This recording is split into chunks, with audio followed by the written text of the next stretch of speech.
Hello everyone, I am Rex Red and this is Ez3DTv, and we are going to have a tutorial today on just starting a scene in Daz Studio. That's kind of like what we do. We make art here, and so I want to welcome everybody who comes in here, and please like, subscribe, click the bell for notifications, and leave comments if you have things you would like me to cover in this video. So we have our polka going on today, and we're going to move right into Daz Studio and see what we've got going on here. Okay, and as we start to fade out the music, we are going to start. I have some kind of fun stuff to talk to you guys about today, and some offers if you are interested. Now, the first offer is I have a YouTube channel, an eBay channel now, and as of today, which is not completely fully, they haven't listed all of my stuff yet, but if you follow that link there, you will find that I am selling computer parts and on eBay, and the prices are set at like pretty much the going price for what eBay thinks these things are worth. And I certainly wish they were worth more. I think I'm getting, well, you know, it's like under half of what I paid for a lot of things, and sometimes it's even about a quarter of what I've paid for things.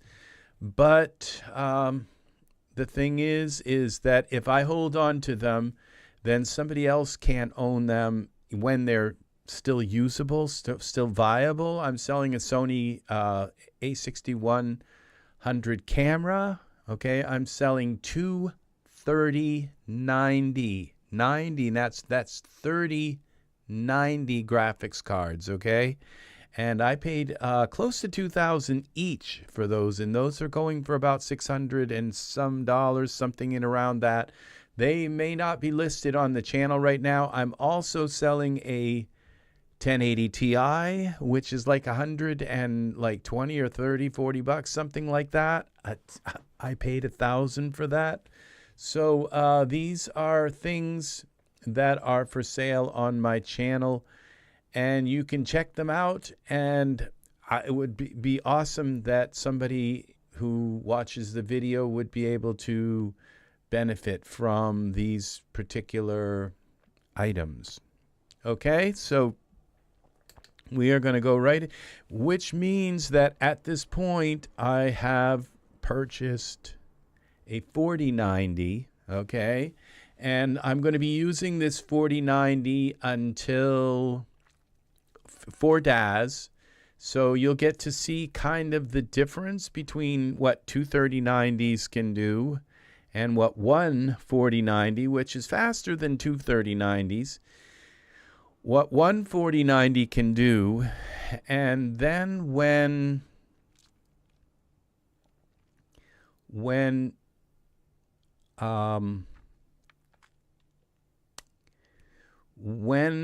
the 5090 comes out, I will be purchasing the 5090 for my Daz machine, okay? And then I will be putting the 4090 in my streaming machine, which, because every once in a while I just kind of get hiccups on my video, and I've not been sure how to fix that. And I just think that my the Intel Arc A770, I just think it's barely able to do what it's trying to say it can do. So at this point, I'm going to just put the 4090, or I may try to run the 5090 and 4090 together in one machine. That's a possibility also, because I do have enough room, but that's probably not likely. So we shall see, though. At this point, we're going to find out. And so within a few days, the 4090 is going to be showing up, and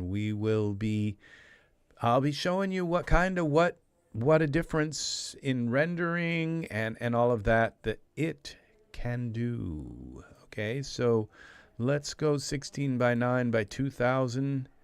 Let's get this kind of set up here, and let's start with putting a Genesis 9 figure in the scene.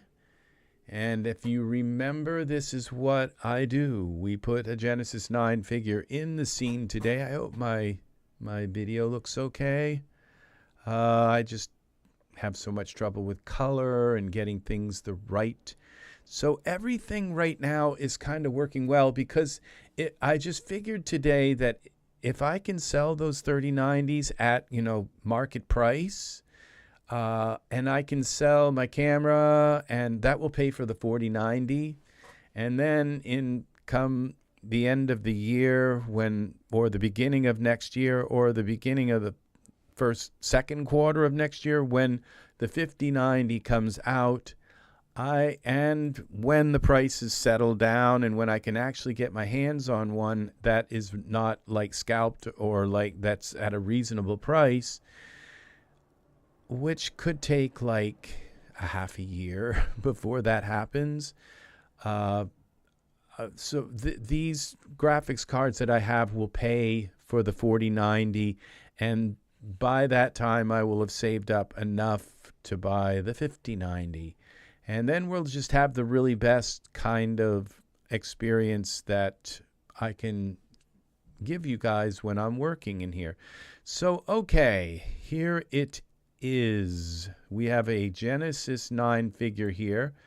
So what we're going to do is go into parameters, and we're going to go to figure converter, and I would like a little bit of Alex Capital's head. Okay.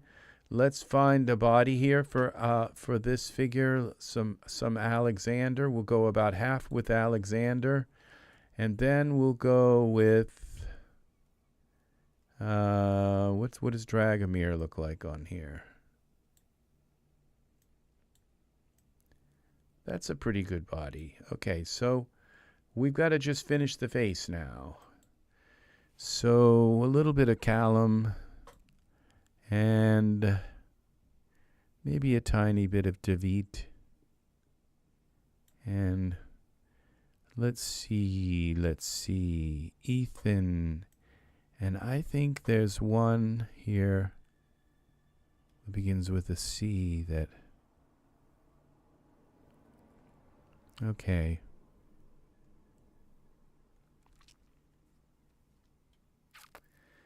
And let's see now. Let's see this guy from the side and see if he's okay. Yeah.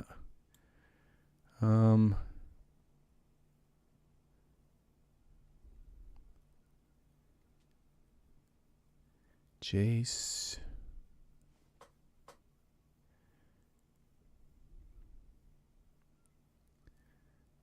Lewis. Michael 81. Rocco. Sebastian. This is the one I wanted. Some Sebastian. That just made his head considerably smaller. Sebastian. And Thomas. We'll go with some. No, that's Thomas for 8-1. And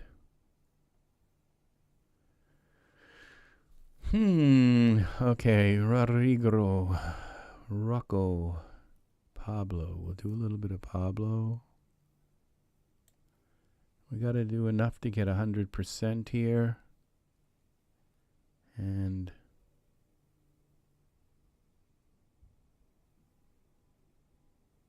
Achilles. No, that's the body.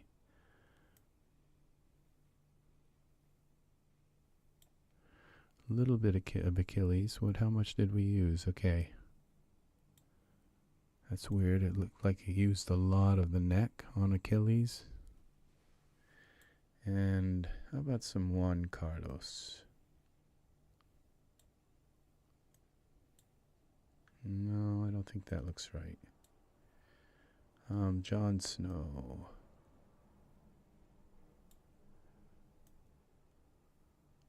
Okay. I think we got him. All right. Let's see if the body looks right with the head. Okay, the chest kind of like juts out a little. I think I've done something wrong with the body here. Where's the body?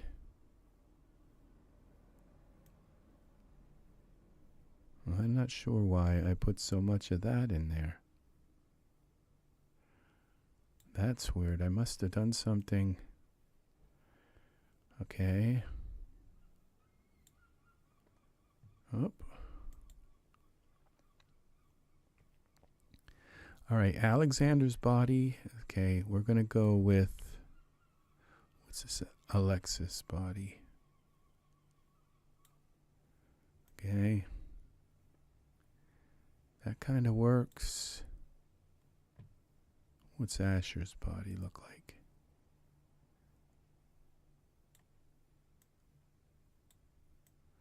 Okay, I think we'll go with that. All right, so we're gonna save his body. Serenity's Gate, how are you? I have some announcements, and I'll go over them again. I'll go over them probably a few times tonight. I am selling stuff on eBay. Okay, I'm selling two 3090s. They're not listed yet. The listings have been put up on my account, but it just takes eBay a while for them to list. Now I have set the link there in the chat. The two 3090s, they're going for about $600 each.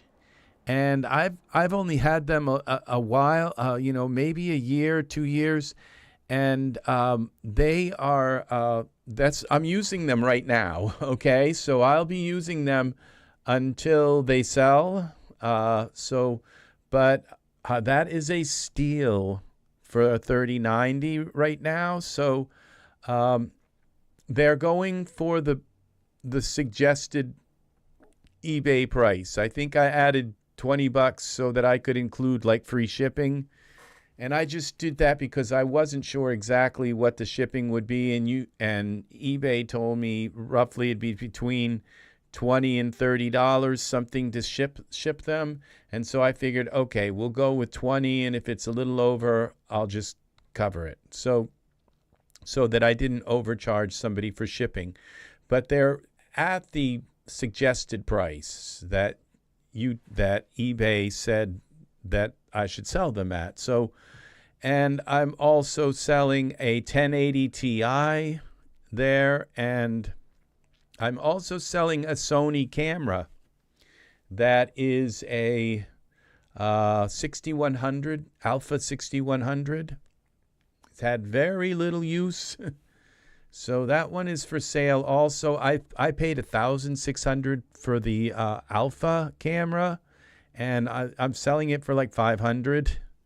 So yeah, $1,000. It was like $1,700. It took me 2 years to pay it off, and I hardly used the camera.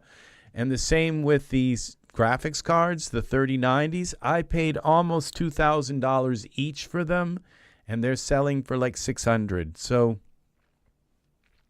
check out my page.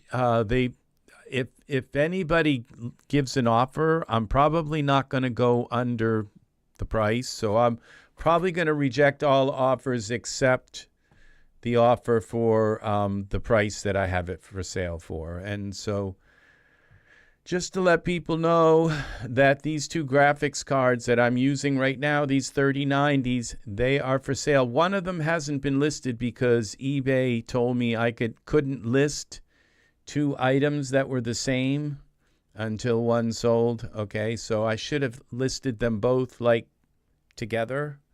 So, but I didn't. So they will only allow me to sell them one at a time, which is okay. So I have a 4090 coming in about 3 days, and I'll be switching them, taking these 3090s out of my computer, and within about 3 days, and we'll be working with a 4090. So this guy's name here, it is a bargain. So if you're looking to upgrade, I will tell you right now, a 3090 with 24 gigs for 624 gigs, that would make any computer happy for $600. So, and considering I paid close to, well, 1,700 for one of them, and the other one might have been like 1,400 or 500. So that's what I paid for my 3090s. So, yeah, so you're getting it pretty easy. I think they're 600 each. So around that. Okay, so we're going to go into this content library, shape, and we're going to select this guy, and we're going to save a shaping preset, and he's going to be called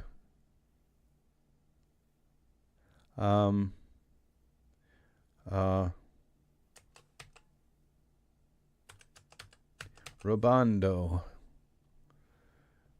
All right, Robondo. We'll go with that. Okay, so we always create a new figure. Robondo, there you are, Robondo. Okay, and then we're going to go here to figures, okay, and we're going to add Robondo here. Assign action, Robondo. Okay, so we go here, and that is that figure. So now Robondo needs some skin. Let's first put some pants on him, just for now. And let's put some skin on Robondo. Here we go. And I'm thinking we're going to use, well, let's go with Wagner's skin.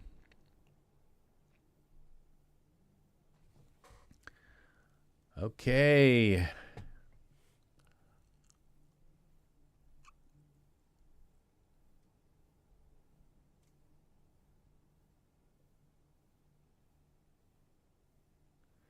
And let's see what this looks like here. That looks pretty good, I guess. This is our character, our new Robondo guy. I think he looks kind of smart. Yeah, he does. Yeah. Okay. That's him. He's a little bit of a, kind of a little rough around the edges kind of guy. So we have now this. So we're going to save this. Save as.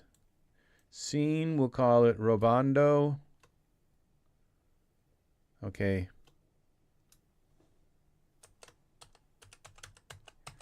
All right, for now. Very good.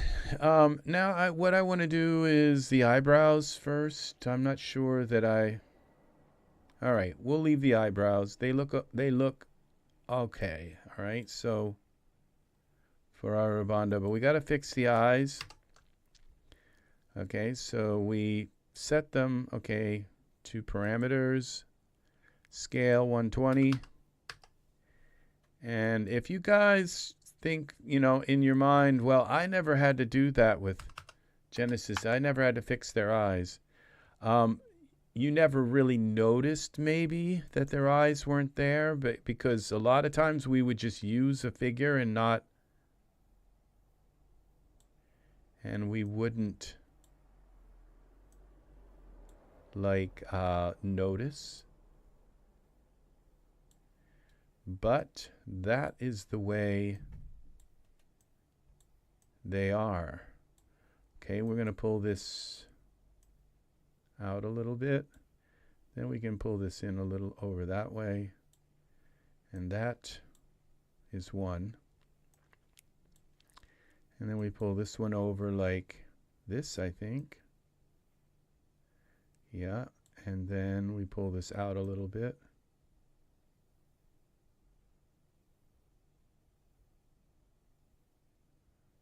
Okay, back in a little bit. And we pull that over just a tiny bit.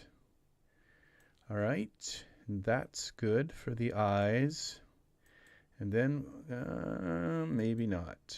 Okay, I'm going to pull this over just a little more. Okay, that's enough. And then, Robando, we're going to go here and select the eyes. Come here. And you have to buy this product, Iris.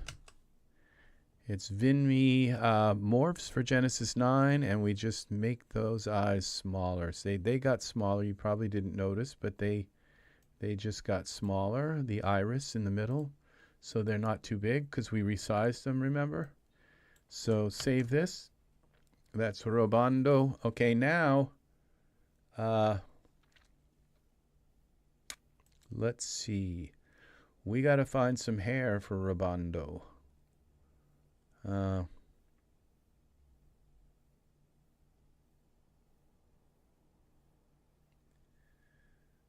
Let's go with this. Let's try this Holland hair. I think I got to select Robando first.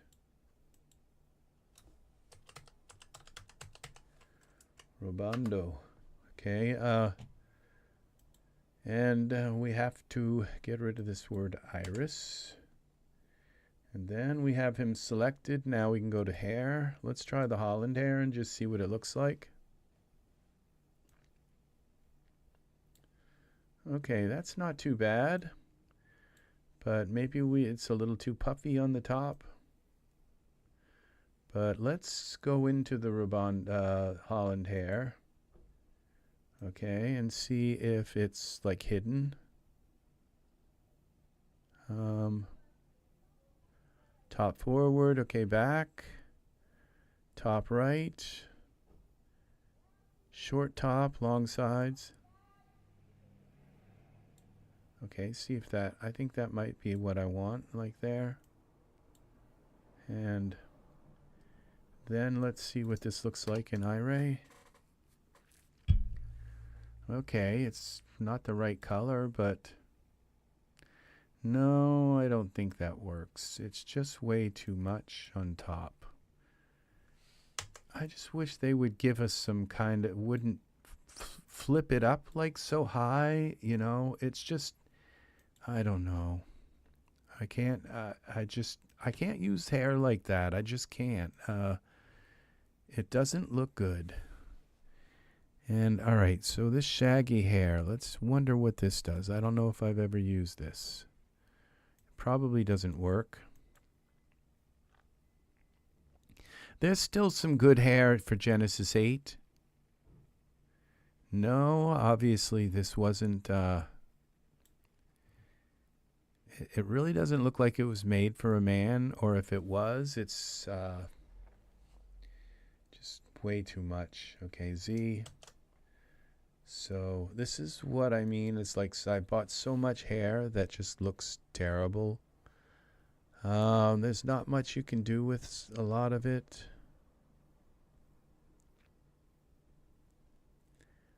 I like that.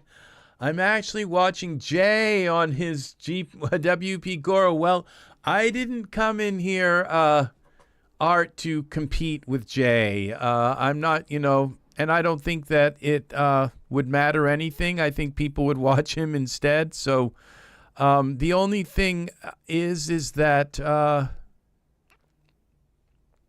oh, I want you to know, because there's announcements today that we are, I am selling 3 graphics cards. Okay, I'm selling a 1080 Ti graphics card. They're all on eBay and they're on the link that I saved, but they're not up yet. I've put them up for sale, and okay, there's Robando.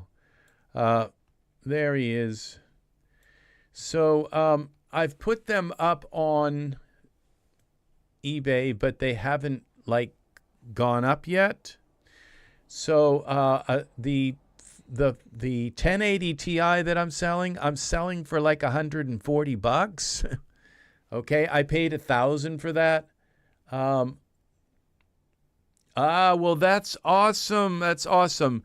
Then also I'm selling two 3090 graphics cards that I paid like $1,700 for, and only one of them will be listed. Probably they'll go up on my page sometime tonight. I'm not sure why they haven't shown up on my eBay store yet, because it's all kind of new to me. I'm also selling a Sony Alpha 6100 camera for about $500, and that I paid $1,700 for as well. So I mean, it's a big loss to me, but if I leave them in the drawer, they're just going to depreciate more and more and more and more, and somebody won't get the use of them while they're still kind of viable technology. So they are going up for sale, people, and get them because they haven't been used like for crypto mining ever. So that's what burns out cards and all. So they are really nice. Oh, awesome. Well, the 3090s are going for, let me see if one of them, Rex Red on eBay. Okay, and I'm also selling an 18-core Intel i9 chip, okay, for $420. That was like, I think that's still like a very powerful 18 cores. It's the fastest i9. Both. Okay. No, that would be each.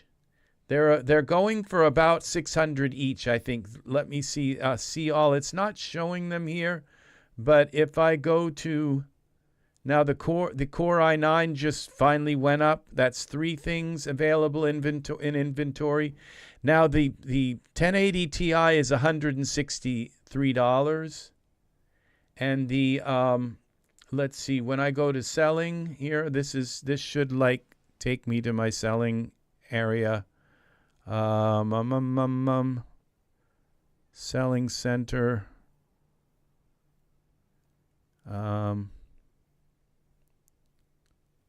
Active listings. Okay, so they're active. Okay, the 1080 Ti is for $600, and the 3090 is for $680.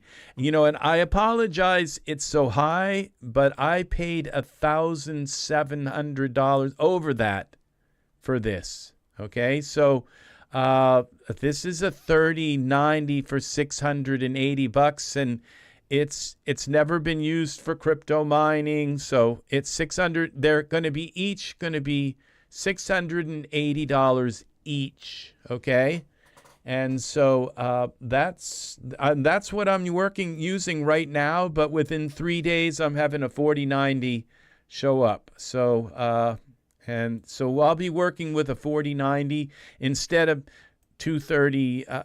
Instead of two 3090s, I'll be using one 4090. Okay, currently I'm only using one 3090 right now. Okay, so and this I can actually move him around in iRay. Okay, I mean, yeah, in iRay. I mean, look at this. I'm moving him around in iRay. So just keep that in mind. This is a 3090 with 24 gigs of RAM, okay, of video RAM, 24. All right, so now your 5090 that's coming out may not even have 24 gigs of RAM, and that one's going to be about $2,000, so that's the difference. And right now, if you if you look at price 3090s, they're pretty high. They're still over $1,000 for a new one. So yeah. So at this point, this is what's going on here. I'm selling two of them. They're $680 each. Plus, I'm selling the and you have my link. The link to my page is right up at there. Oh, thank you very, very, very much. That's nice, Art. Very kind. I'm also selling a bridge. So it's the I'm selling a bridge to nowhere. It's the NV Link bridge. So it cost me like $100 for that, and for some reason that didn't go down in price. I think they only made so many of them, so that's like $80. So if somebody decides to buy it, those are only really usable with for what do you call it? AI, for using graphics cards for AI, I think. So what are we doing? This is poses. So let's see what we have here. You know, I miss some of the Genesis 8 stuff, like, you know, because I have like centaurs and mermaids and things like that I can use with Genesis 8 and minotaurs and you know, just lots of add-ons and geographs and everything you can think of for Genesis 8. It's coming for Genesis 9. But let's go and find. I'm not sure what I want to do with him yet. So let's find a. I don't know what pose to put him in because I don't know what scene I'm going to put him in. So let's find an environment. Brows. Okay. Like eyebrows. Let's see. We're going to go looking here, see what we can find. Somebody will buy them. Okay. They're going for the suggested price for eBay. So eBay, and I kind of felt like, you know, that mine are worth more than your average one. They haven't been, you know, they haven't been kind of beat up by, they haven't been scratched or, you know, I'm like really adept at using these things, and I always check the heat levels of my cards. I always make sure my cards are below a certain temperature when they're under load. You know, and I don't think other people do that. I think a lot of people just like they run the cards and crypto mine with them, or they game and they don't even pay attention to the heat of the cards. So my cards are like kind of brand new still. So so I just kind of felt like if anyone was going to charge more for their card, that I should be able to, but I didn't. I just left them at the price of everyone else. So that's the way it is here. Okay, let's put him in the swimming pool here. This looks like a pool of some sort. Environments. Let's see what this is. Merge into the scene. Merge, my friend, merge. Let's see what we have here.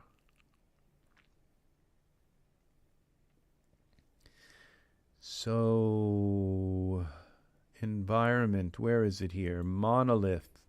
It says a monolith, but I thought I saw some water here, but I'm not sure.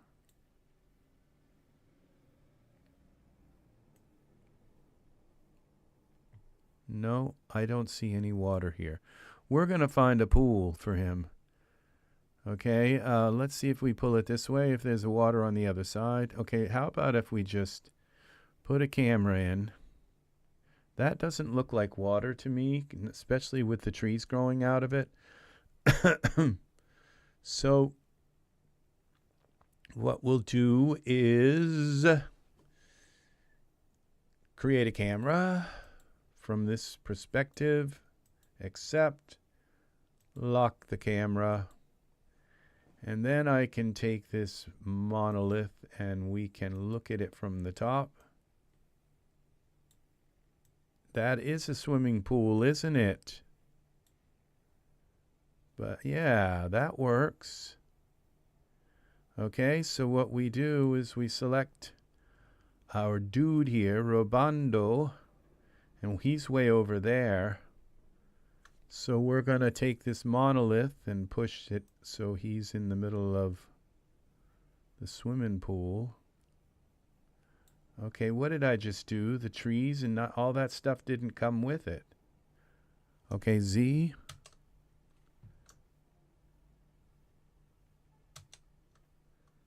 Okay, that was my camera I just got rid of. Edit, redo, create camera. Is it still locked? All right, don't worry about that. Okay, what we're going to do is take these trees and all this and put them into a group. Scene. All right, scene all. Now when I move this up here, the trees should move with it. And now he's in the middle of the tub. But which way do I want him to go? Okay, so I'm going to have him walking up the stairs and the camera is going to be here, I think. Or should he be walking into the pool? Okay, I think maybe walking into the pool, because then we can have these cool kind of windows behind him. We can have the steps and we can have the camera looking across the water. So this, why did I spell that wrong here? Let's see. All right. So we take this scene all and we're going to go like this. And now I'm going to rotate this like this. All right, let's get out of iRay so that, okay, I'm just not fighting this, a little less fighting. Okay, which would go, okay, we want him, okay, whoa, would be this way. Okay, he's facing this way. Okay, and that's the way I want it. I want him walking down the stairs. Okay, so let's make sure we can do this right. So if we go 180, so that's straight. Then we move this like this. Oh, that's wrong. Okay. So we've got to actually turn it because he's facing this way. So I would have to have, we have to turn it. Now if I turn it this way, yeah.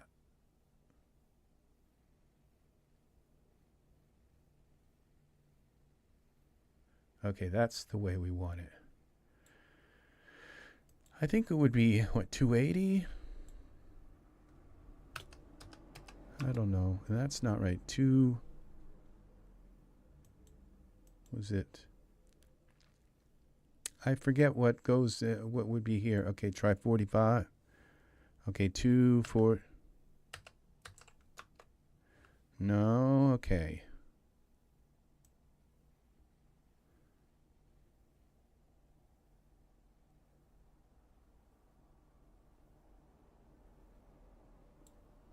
Okay, we're going to go 245. That didn't work. Okay, I'm just going to eye it. I think this is some kind of weird, like, fraction of something.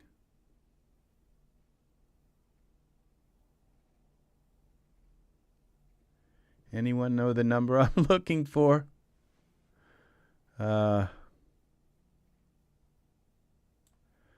Okay.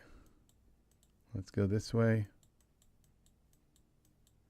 All right, so that would be it. Okay, so we go back to this.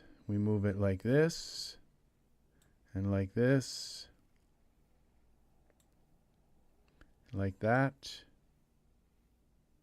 and like this, and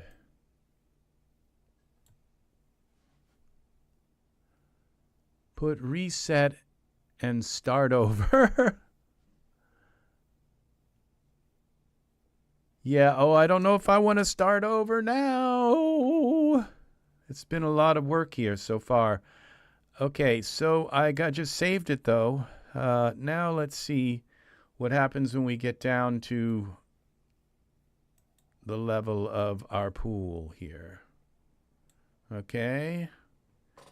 Now we're going to move the pool down a little bit like this. Oops, Z. Let's click back on our scene all. Y translate. Z, which would be ahead.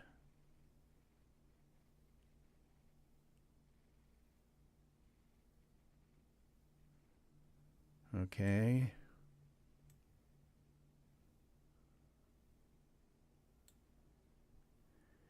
And let's move this over a little bit like that. A little bit of symmetry. And Y translate.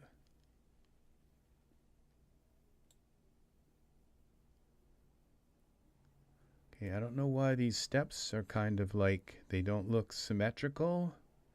These two look wide, and that one looks, and then this one looks kind of high. It's like, what did you do to us? All right, so I'm going to have to find one with him stepping down, kind of. Well, maybe he doesn't have to be stepping at the time. He could just be kind of standing there. So what have we got here for poses? Those are eyes. Poses. Well, we have to select him again. I do this like every time. Standing. What happens? No, I'm not liking that one.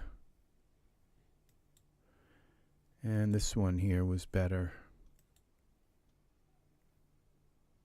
There we go. And what happens when we have all these cameras? Let's get rid of them all. Camera, scene all, render cameras. Okay, those are gone. And now we just have this camera. Let's look through that. And unlock the camera. And we go here. Like that. Let's see what this looks like. Save this. Okay, just a simple little pool scene. And render iRay. Let's see what iRay looks like here. Let's hope we have water. Oh. Okay. Now I'm thinking maybe he should be just standing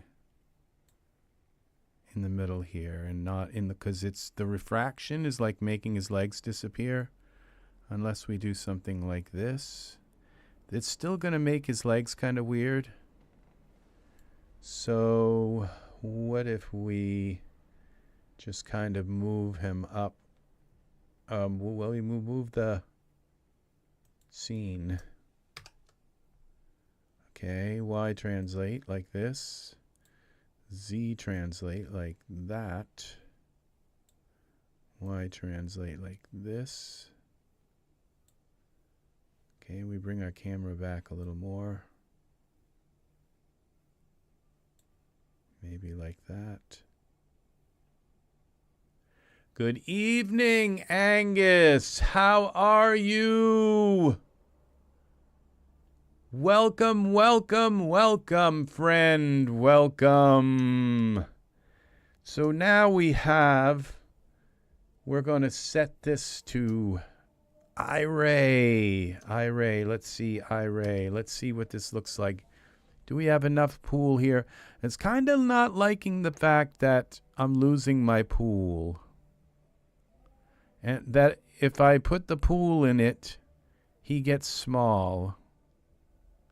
You see what I'm saying? But maybe that's the scene, okay? We're not looking at it like it rendered, like this would be at 2000. A new camera with this viewport. Actually, that's what I did. We're using my camera. I'm not using a perspective camera. I'm using an actual camera. And what I did was, before I started moving around the building, as you zoom change each camera specs.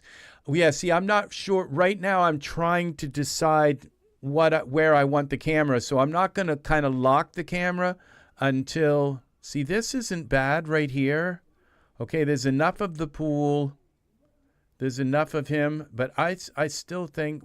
See, so what I did was I focused the camera on him and locked the camera because I kind of knew roughly about where I wanted it to be. See, I'd like a little more of the pool in here. So I can only go back so far. Now I could bring the camera down and get some more of the pool. There we go. This is kind of nice.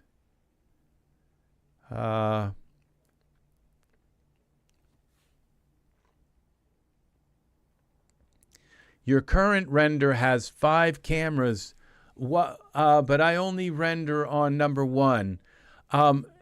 Yeah, it's everybody, uses cameras in different ways. I only use one camera in my scene, and I use then my perspective mode. I use perspective to just move around, and I end up moving around a lot, but I could have a camera on each hand, and a camera on his face, and but right now I haven't really even decided where he's going to be, but I've kind of decided to a degree now. I'm sort of honing in on where he's going to be. So, but I'm typical to have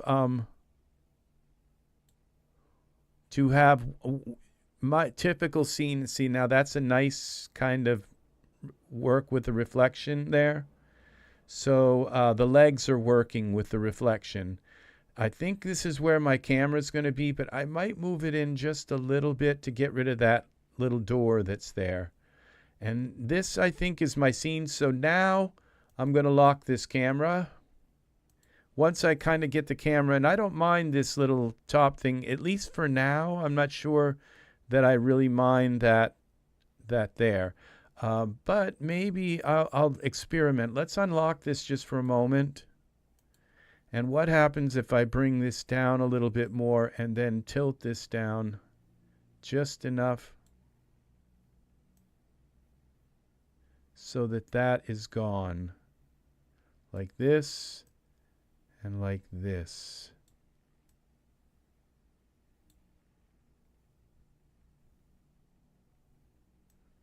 But just enough so that it's up there,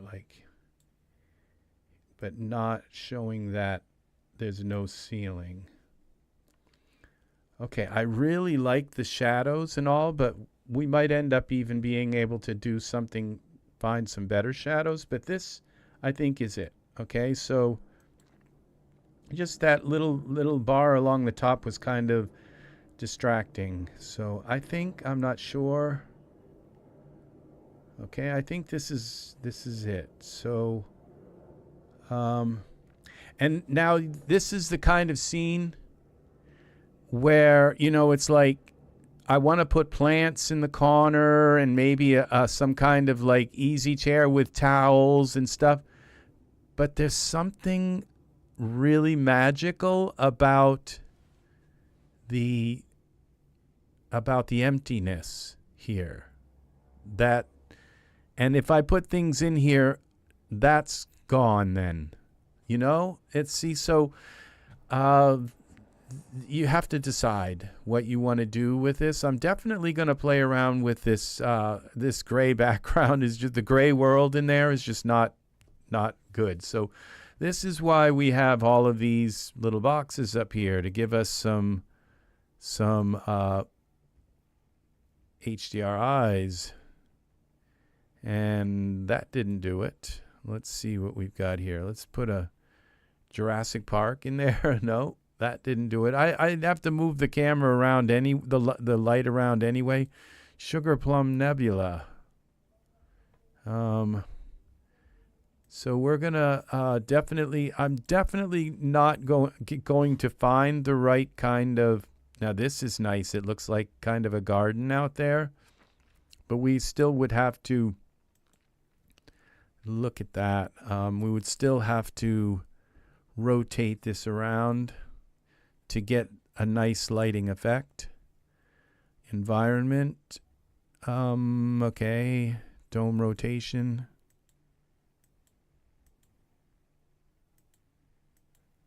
I kind of like that side view here with it coming in. And this isn't giving me that dramatic kind of light. The sun isn't probably in the right height, or the sun may be too wide.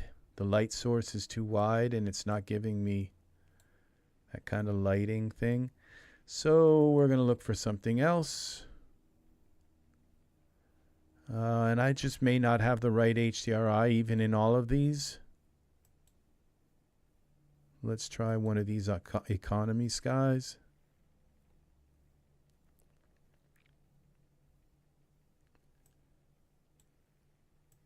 Oh, that was kind of weird.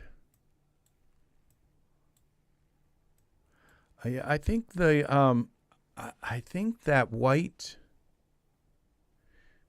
environment. Let's see. We go to environment. What if we just do a white backdrop? No, see, that's not quite there. And dome rotation. I still have the dome, but the white backdrop. What if we go black, just to see what kind of effects? No, that's terrible. So we're gonna get rid of the backdrop, and we'll just keep going through. See, I want a blue sky. I don't want, and even this isn't blue enough. It's kind of, we're getting this kind of orangey look, and I want that white look that we had, but I want a sky behind there rather than.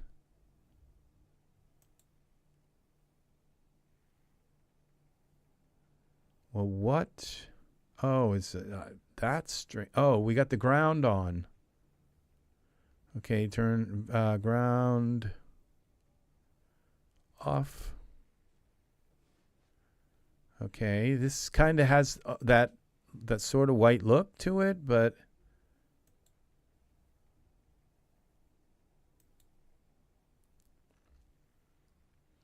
okay, that's orange. Oh, here we go. Just these bare kind of skies. Oh, here we go. This looks like I might be able to do something with this. If we get the right angle. There. I think just very simple kind of thing like this is good. Now, that is nice. What if we just lower the intensity a little bit to 1?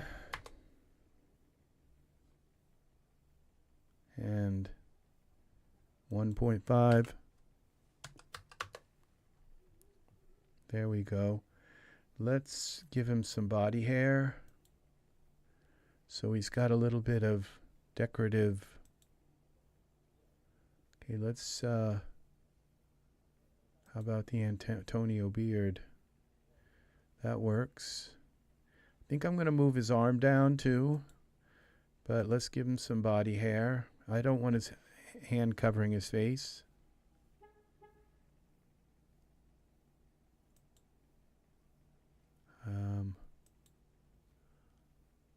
All right, bend this.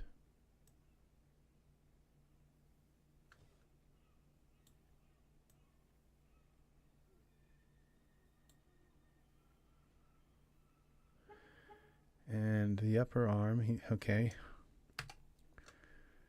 He's got a creak in his shoulder. Bend that up.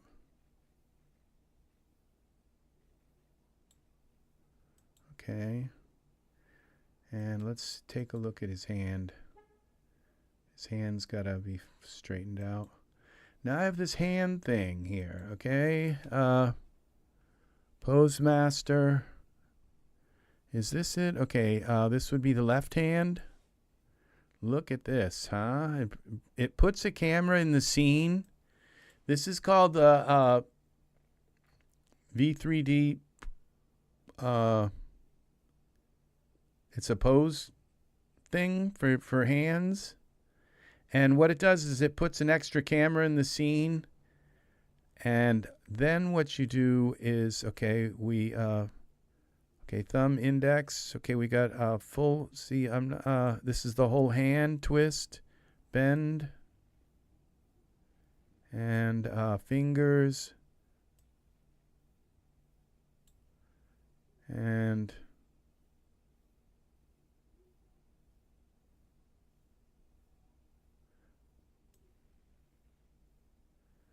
okay, what we're going to do is twist this.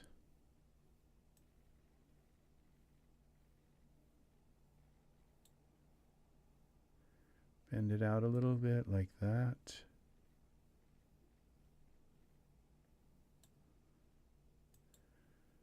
Bend that in a little bit like this.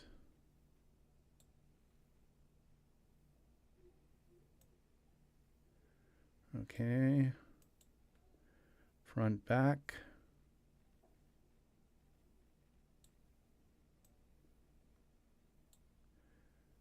Fix the fingers. Okay, so we're going to go back to the hand thing. All right. Bend thumb, index. Index.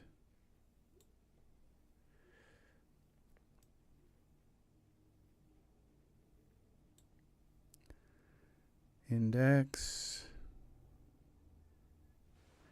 Change view so we can move around like this.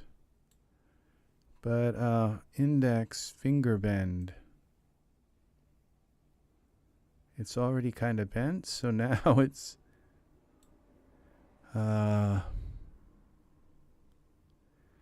index, side bend, index, to bend. Okay, there we go. And something's wrong with the thumb. We zoom in and out a little bit. And we can come up and down like this and come around like this. Okay, now this finger I'd like to index.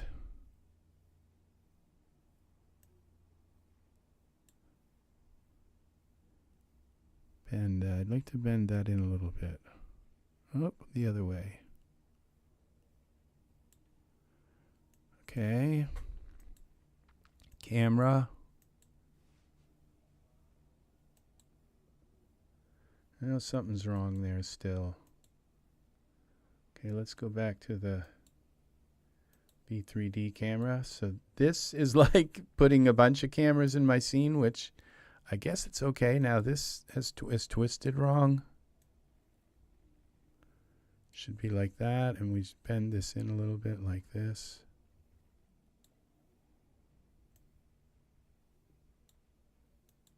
This, bend it back.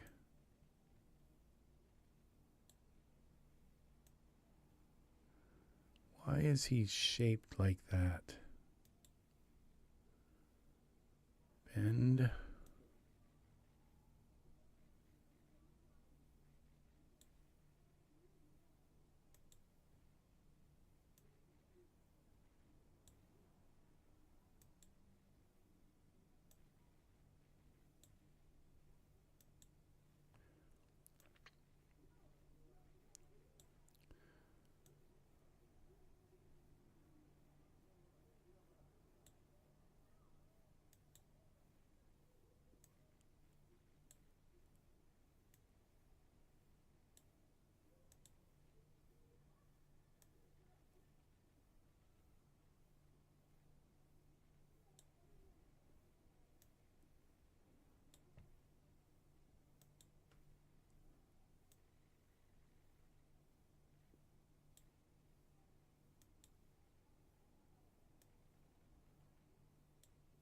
Twist.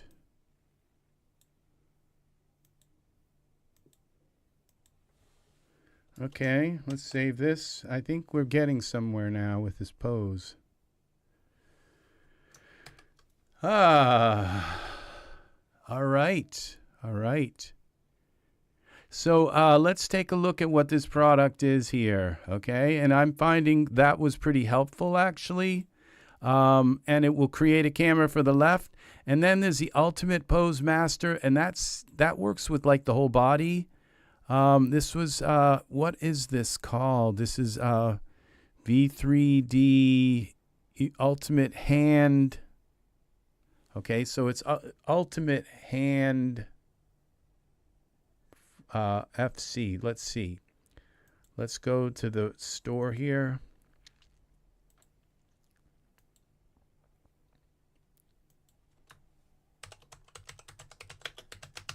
Ultimate Hand.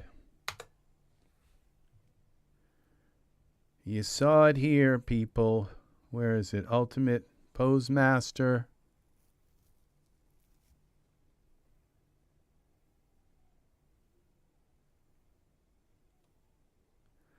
This is for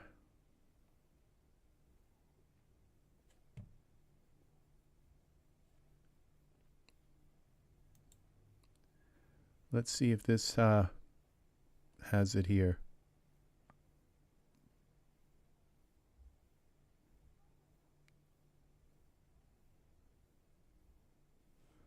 Okay. No, this isn't it. This is for Genesis 9.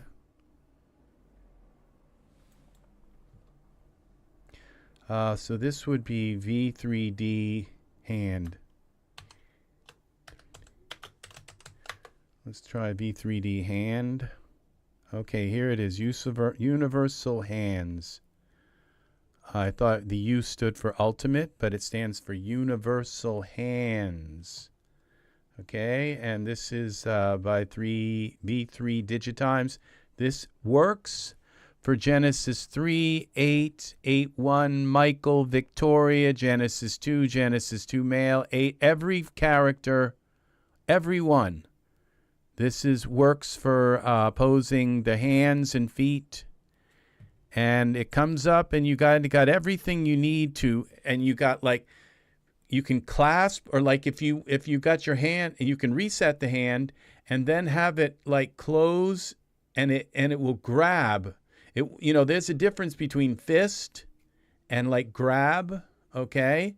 And grab is to like grab like a sword, or, you know, a hatchet or impaling instrument or a cantaloupe. I don't know. But yeah, the grab is different than fist. Okay, so it gives you these different things so that you just pull it. You know, yes, you can do that with the pose, but this is a little different, where it actually lets you like close a finger like gradually, rather than having to click all of the different parts of the finger. You can just kind of close that and open that finger, like the whole finger with one slider. So this is helpful, okay? It really is. It is helpful. So, and you can also like splay it, like say open all the fingers and close them all, like do things that you can't do with that I know of with Postmaster. Maybe you can, but it's just this is a nice product, and it works with all of your figures. And what you do is you open it up and you select which hand, and it just puts a camera in the scene and takes you right to that hand. So you don't have to put another camera in the scene and zoom in on the hand and then set it up and move the camera around. It gives you movements within the program to move the hand around. Now this I want this hand cupped a little bit, but he's perfect for that. He looks really nice here. So let's maybe just one towel on the floor. So, but that one towel would work. And, I could build a scene out here. I could put something out here, just ultra scenery, something out there that doesn't have to be plain, but it gives us this. I love this line here, and I love the emptiness of this. So, the only thing is his body is, it needs to have a little bit of maybe a little more color, but maybe not, maybe maybe it doesn't. We'll see. So at Like Art, wow, at one time I was priced at $2.99 according to the price history. I'm going to be right back. Something happened to my current render. Oh, no. So, wow, one time I was priced at $2.99 according to price history. Oh, no. Yeah. Sometimes we are sold at a lower price than what we are worth. So that reminds me of the violin that was touched by the master's hand. And then after the master played the violin, the auctioneer held it up, and everyone, instead of $1, it's like $100, $200. It's like, what changed it? What changed the value of the old violin? It was the touch of the master's hand. Yeah. So that gets me every time I think of that. You've got your space, but that's all you've got. Yeah, it seems as though I don't really, I could put some beautiful lush plants here. I could put towel racks, and I could put like a chair, one of those like kind of wicker chairs that you could put with cushions and stuff. And I could put a little kitty cat walking along here, even though they hate water. So, but it would just ruin it. This is what it's about. It's very simple. So this scene might be done, okay, but I think maybe this hand, I don't know. Now I'm kind of liking the hand. If I just bend the hand in a little, I think that's it. I think that's all it needs. So let's go back to our hand thing here. This would be the left hand. Oh, it says to select the figure first, though. Okay, then we can go here, select the left hand. All right, and it brings us in, and we can rotate around a little bit. And then we're just going to take the hand, okay, and bend the whole hand. Just bend it in a little bit like that. And see if that works. Back to my camera. Oh, yeah, that works. All right. Well, let's save it. How about just like a little like beach raft or something? A little life thing with a rubber ducky kind of thing. We have to disturb there's my hand camera. So yeah, I was wondering if I bought, if I got this, because if I put this in here, if I'd actually use it. But now I'm thinking I'm going to use this anytime I have to move the hand or move you can't move the arm with it. You can't move other stuff. And then there's another program here. I'll show you this one, which is an extension of that. Okay. And the current viewport is an iRay. Okay. Turn it off. Okay. And this one gives you legs, hip. It also gives you fingers. So welcome back, Art. Welcome. This one here is the Ultimate Pose Master, and it gives you kind of the same thing, but I think I like the other one for the hands. Because this one doesn't seem to put a camera in the scene. So it says set orbit. See, I don't know if I dare click on anything because I got his hands set and I don't want to kind of mess this up. But let's do a render and see what this scene kind of looks like. I have to zoom in and make sure, because he's got a beard and he's got body hair and he's got hair. But I haven't looked to see if they are really the same color. Is his foot going through the marble? And we got a lot of little speckles that are here, but I'm going to leave them. They'll go away if I render this up to like 6,000 or something. I'm thinking his skin is too white, but in a way I kind of like that. It's if I make it red, then it just throws off the whole kind of antiseptic clinical kind of look of all this. So his feet are going through the ground a little bit, so we got to fix that. And I think his eyes are staring. Okay, we got to make him blink a little bit. All right, so yes, so let's get up close here with him. Let's make sure, okay, our camera is locked. Okay, so let's go now to our perspective view and zoom in on this guy. And I think I can delete this hand camera because I'm done with it. It doesn't seem to be complaining about me doing that. All right, let's, yeah, see, I thought his eyes might be staring too much. What's going on with his eyes? Yeah, something's really wrong with them. I knew there was something wrong with them. Very wrong. This one especially. Okay, let's go into here. Something was wrong.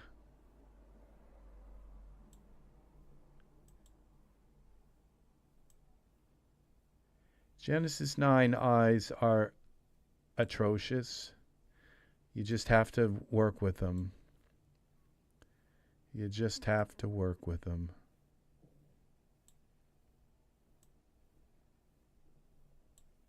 Unfortunately. Because they're not actually even round, like, in a way. They're kind of, I don't even know that they're round. Okay.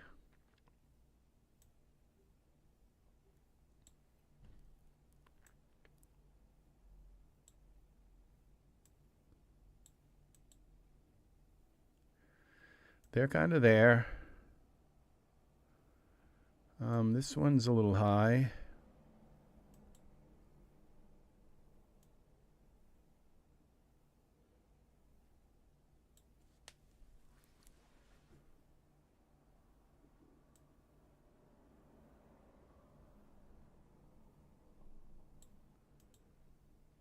Okay, he's going to be so far away that I don't think it's going to matter that much.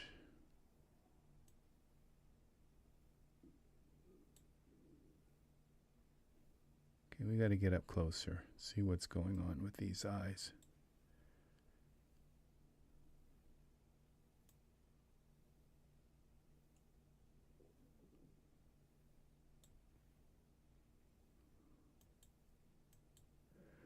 Okay, no, I didn't want to move the head.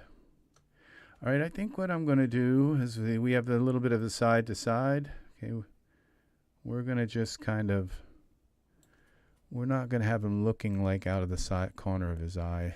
That's probably the problem right there, is they're just angled too far. X translate. Oop. Okay. Close. Can we get back here? File, new, open. I saved it like, I don't know if I saved it before I started working with the eyes, but let's see.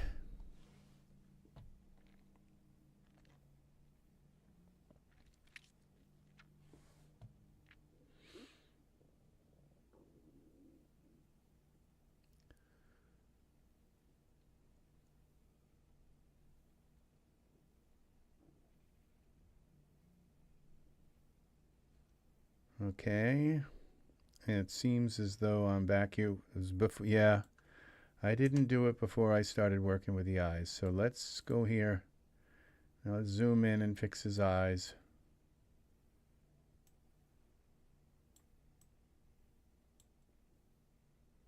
Okay.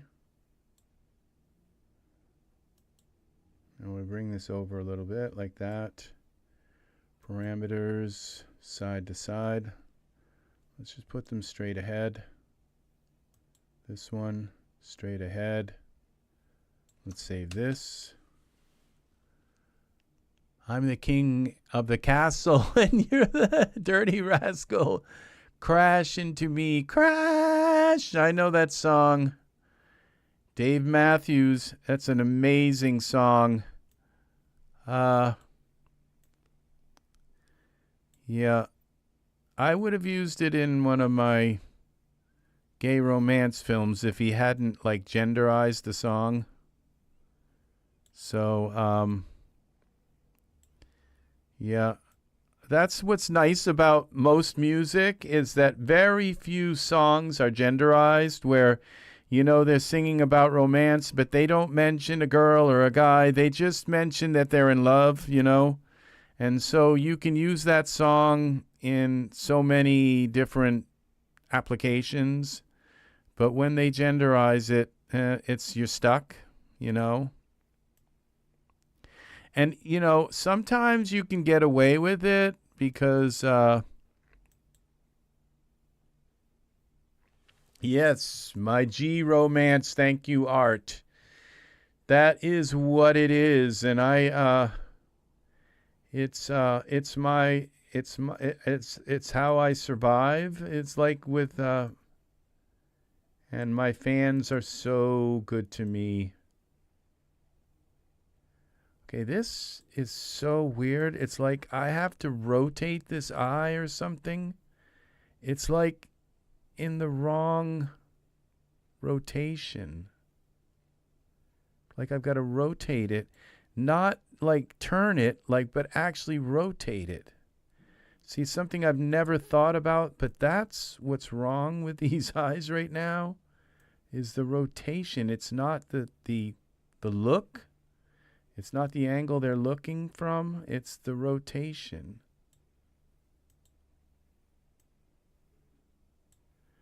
Like this kind of thing.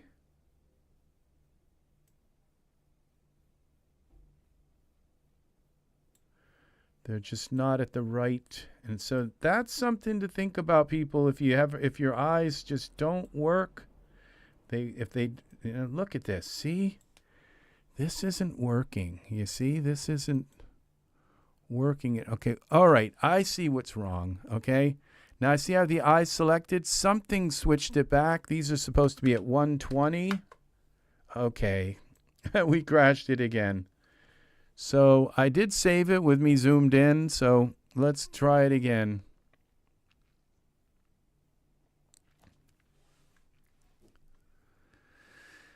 Yeah, there's a little bit of that song has, is a little bit kind of hardcore, the lyrics. And, if it says boy or if it says girl, with today's world, you can blend that gender because, gay guys sometimes call each other girl, and women sometimes call each other boy, they do it, and there's nothing that kind of is wrong about that in our society. It's okay. In fact, sometimes it can be a very endearing thing. So very tender kind of thing. So but when you get really into describing sexual kind of stuff, that's when it just kind of, it's like, okay. And you just you wonder, because all of my songs that I write are always gender neutral, so they can be sung in a wedding, they can be sung in a gay wedding, they can be sung in a straight wedding, they can be sung in any kind of wedding. So I'm kind of proud of that. All right, so yeah, it's not all of my songs. I have a couple that aren't, but all right. Now look at this. Isn't this weird? The eyes are suddenly sort of there, but maybe I saved it after I kind of fixed them a little bit. But now when I go into this parameters here, 120, do not crash on me. Okay, this one. No, I didn't want to move the head. Okay, select this eye.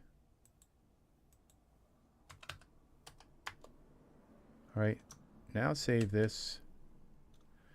All right, with the eyes sized. Okay, now that's why they weren't fitting in the socket right. Okay. All right, and we go side to side. We pull this eye over this way. And then we push it in a little bit. And over a little. Okay, let's see what we've got from the side here. See, it's kind of working.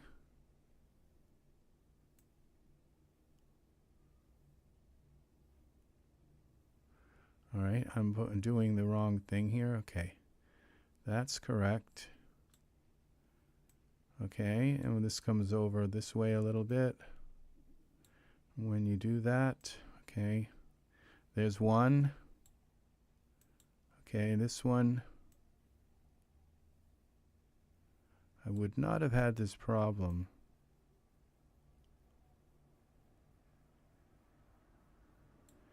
if when you pull it over this way, then because of the curvature, you can pull it ahead a little more again. So, all right. Now let's make sure, okay, this eye has got to go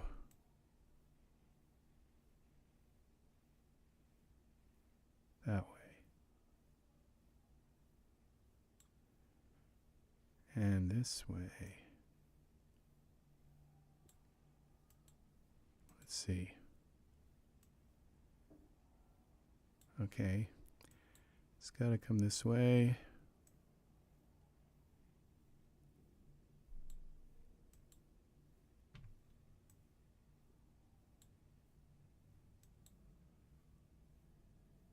And down.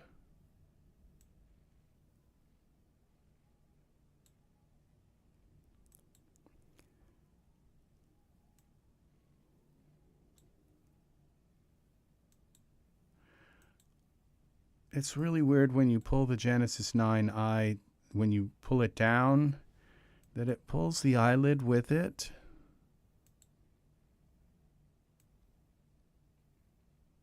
You see that? It pulls the whole eyelid. Isn't that kind of strange? Yeah, I will never understand all the depth that went into making the Genesis 9 figure. But that is something very strange. Now we pull this out. You see it's not out all the way. And this one is not out all the way.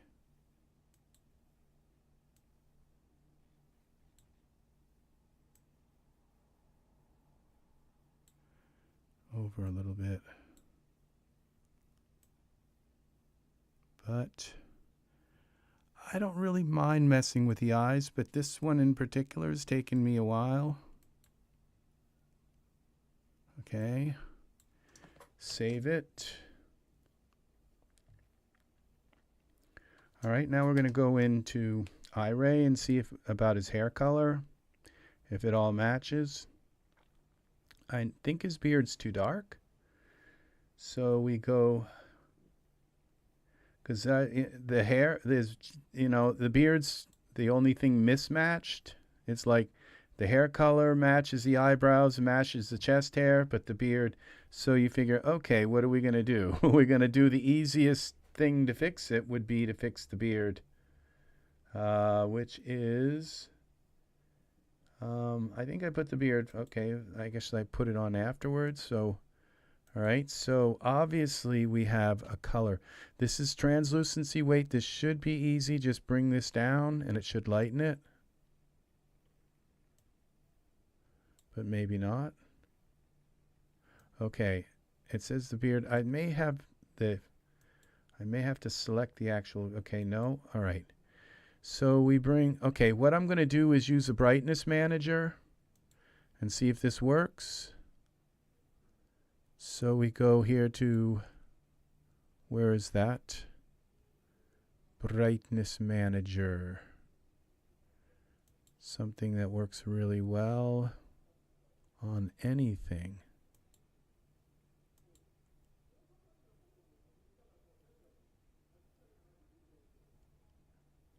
Okay, it's got to be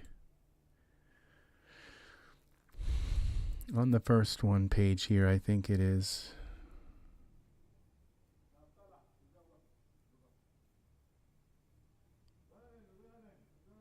No.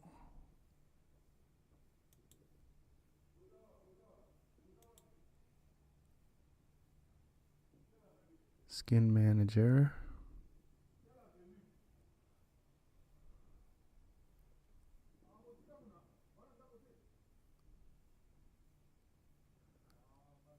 Where is it?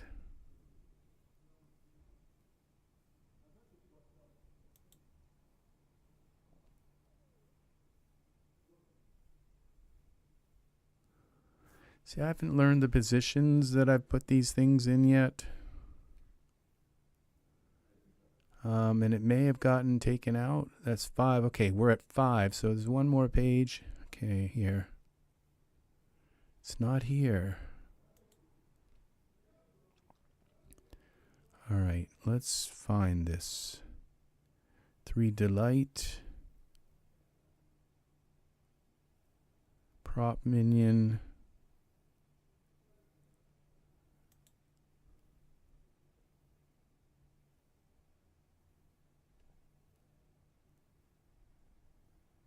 Render Doctor. I haven't really had a chance to completely organize everything that I've been able to get them and find them and throw them in here. For the most part, things that are really important. But I am not finding Brightness Manager. I may have actually accidentally deleted it because I've been moving things around. Auto Paver. Okay, so I don't see it here. All right, so we'll find it and put it in there. Okay, so all I have to do is type brightness.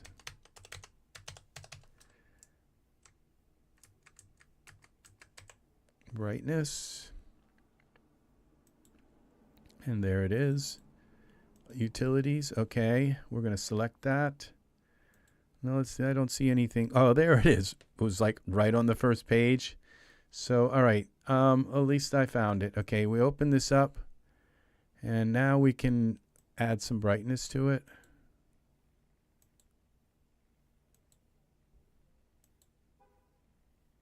Doesn't seem to be working at all on the beard.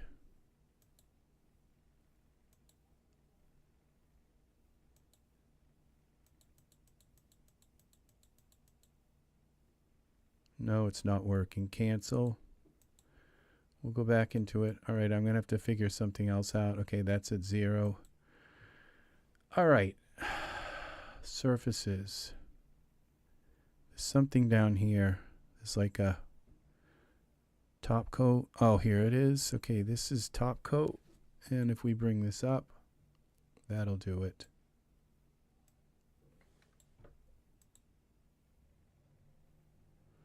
Well, you'd think it would. Top coat weight.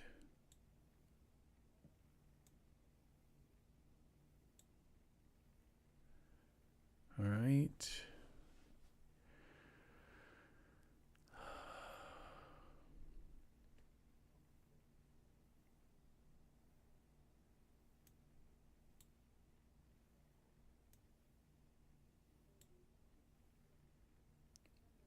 Okay, that brought it down a little bit.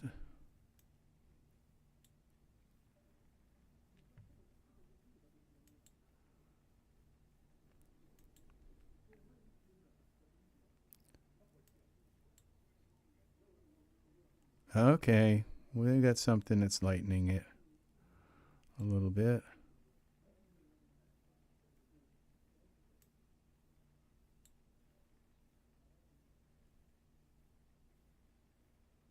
All right, there it is. So,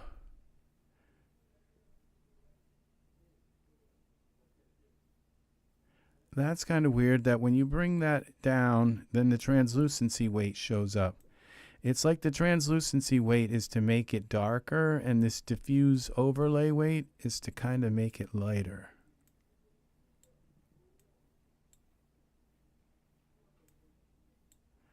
Now the problem with this hair here is that it's the right lightness, but it just kind of looks green. So I'm going to take a little bit of this green out. I'm not sure which one I need to take out, this one or that one. But we'll get the green out of it. There we go. A little bit more. Okay.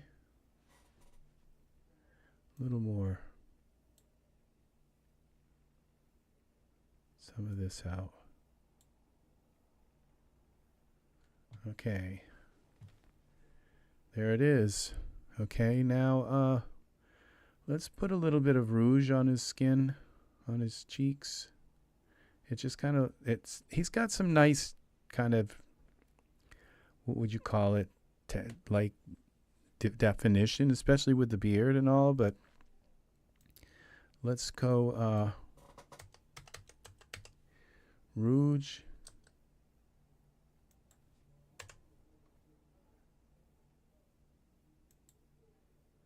Did I spell that wrong?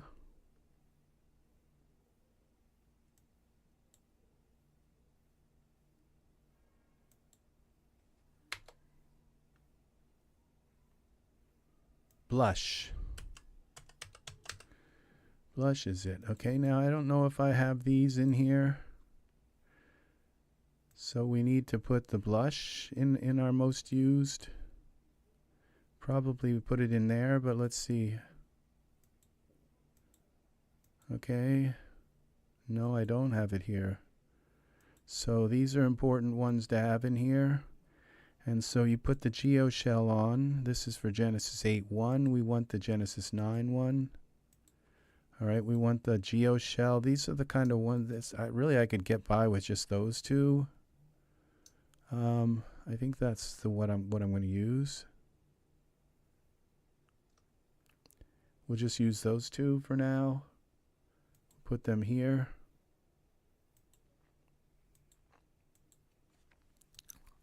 That's the bodysuit.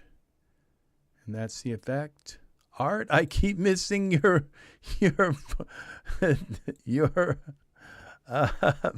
your messages until you retract them, which is okay, but I just keep missing them. Okay, so what we're gonna do now is select Rabando, and let's put this on him, and then let's put this on him. Oops, I put it the wrong way. I don't know. Z, what did I just do? Take that off now? I think I did. Well, as long as I... All right, so we'll put the blush effect. And then you have to select it. Clearing up stuff, nothing important. All right. Let's see what we've got here. There's the blush effect. And that's the one we're going to put on him. Okay, so it's a little strong. So we come in here to surfaces. And we're going to make it a little bit orange. Orange. Okay. That kind of does something. And then we take the opacity down a little bit.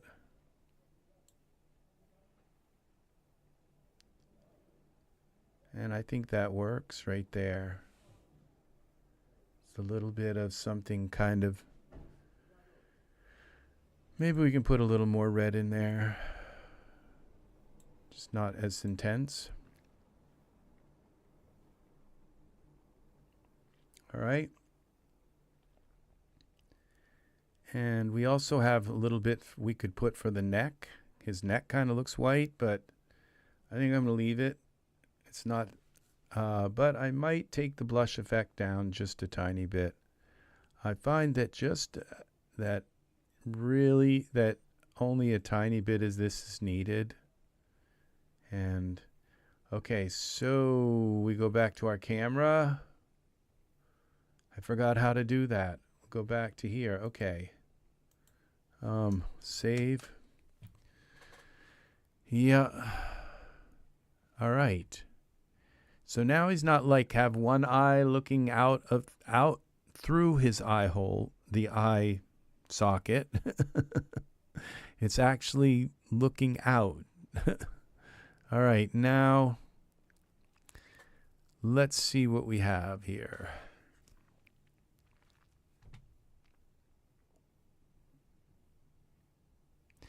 Somebody just sold a bunch of beach, a bunch of okay, then we got another problem here. I think his feet are still going through the floor. These would be a nice place to have like trees growing out of there, like as if they were going into the ground or something. But that rouge works really well on his face. Gives him just a little bit of something to break up, give a little bit of definition there. Its eyebrows, I'm not sure if his eyebrows are going way up. Like, if they are, I'm going to change them, but let's see. No, they're not. They're going straight back, which is exactly what I want. Okay, so now the other thing was to just make sure he's not, his feet aren't going through the floor. That one is, that one's, they kind of look like they are. So I just notice things when they're not quite right.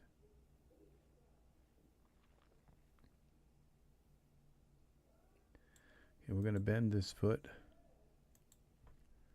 Bend this way. Okay. And then we go back to the camera. Save this. All right.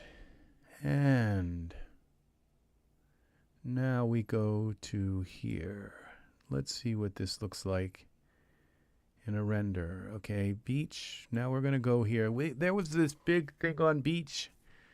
Put this in your on your wish list, people. This universal hands and feet control. And now we've got beach. There was some, I don't know if I bought them or not. It was all kinds of beach. I probably didn't. They were like swimming beach stuff, like things that you could bring to the beach, like little flotillas and things. Oh, just beachy. What's this? Something I own? Look at that. God Martin does such beautiful work. And now that is a beautiful promo image. I think this one right here deserves the really nice. The clouds are they're like kind of like Bryce 3D clouds kind of look. But they're not bad. I don't know. I think this is actually, I recognize this set. It's from an HDRI set, and that's the way the HDRI set looked. It looks like the transparency wasn't set right on all the clouds in the whole set. So, but it's pretty nice the way this is some nice work here, because look how he put fog in between the lighthouse. This is the old abandoned lighthouse. The only problem is the clouds, but they still look pretty darn nice. And he's got some birds in here. So that's a beautiful image right there. Yeah, this is pretty nice, dude. This is really like a really old product. And for him to do such a nice job with this is really nice. You don't usually see this kind of bird's eye look, like drone flyover. So, and I think I recognize that skin. I think that's Alexander's skin. No, it's not Alexander's. It's that angel. What's his name? So, one of the angels, I recognize that skin. This is beautiful work here. And let's see, this is iRay, isn't it? Oh yeah. Let's see, I own this. This is really, really, really nice work here. Something you absolutely have to have if you're an artist is you have to have this kind of wheat, wild grass stuff. You just have to. So the beach, let's see, beach. So this is looking really nice. We got all these little speckles, but those will reticulate out. Those will fix themselves. So his feet don't bother me now. I'm not sure. I think I'm going to leave those shorts. I think they're fine, and they're kind of a little ruddy looking, like kind of messy. The texture looks a little messy, but it still doesn't bother me. It kind of draws your attention a little bit to him, so I think that's good. The only thing I'm thinking of maybe just disrupting all this perfect silence and putting like some sort of flotilla raft just for the heck of it. Just because it'd be kind of fun to throw something in there to disrupt the monotony. All right, so beach.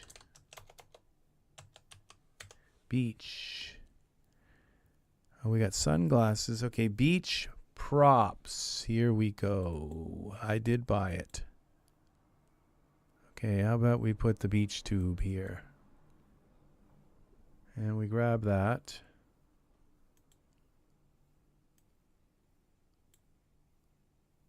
Over here.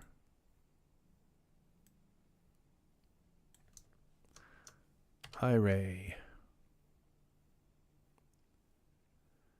The chances of me actually getting that in the water right is like 0.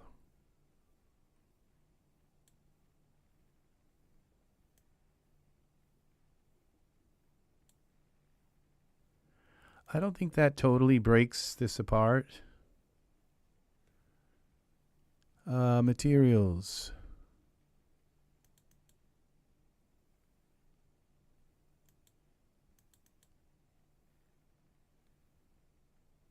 I kind of like that, but you know, I would. I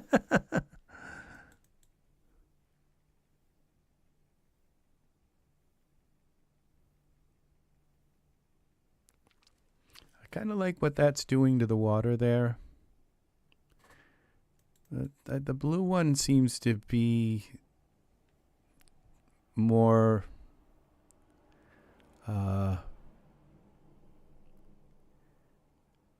it blends in better.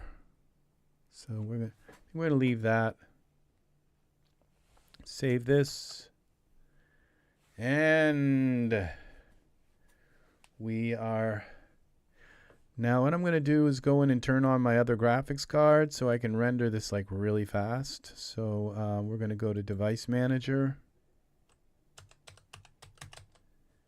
Device Manager. And turn it on. Well, this one. This one. Enable device. I had to turn this off because my second graphics card was making my audio editing software skip. Whenever I'd move my mouse, it would just like the audio would skip. And so I thought, I wonder if it's my graphics driver, my secondary graphics card, and I turned it off and it stopped skipping. It doesn't skip. And that was kind of what got me on the idea of, yes, Angus, I bought a $1,000 graphics card today. It's 1,000.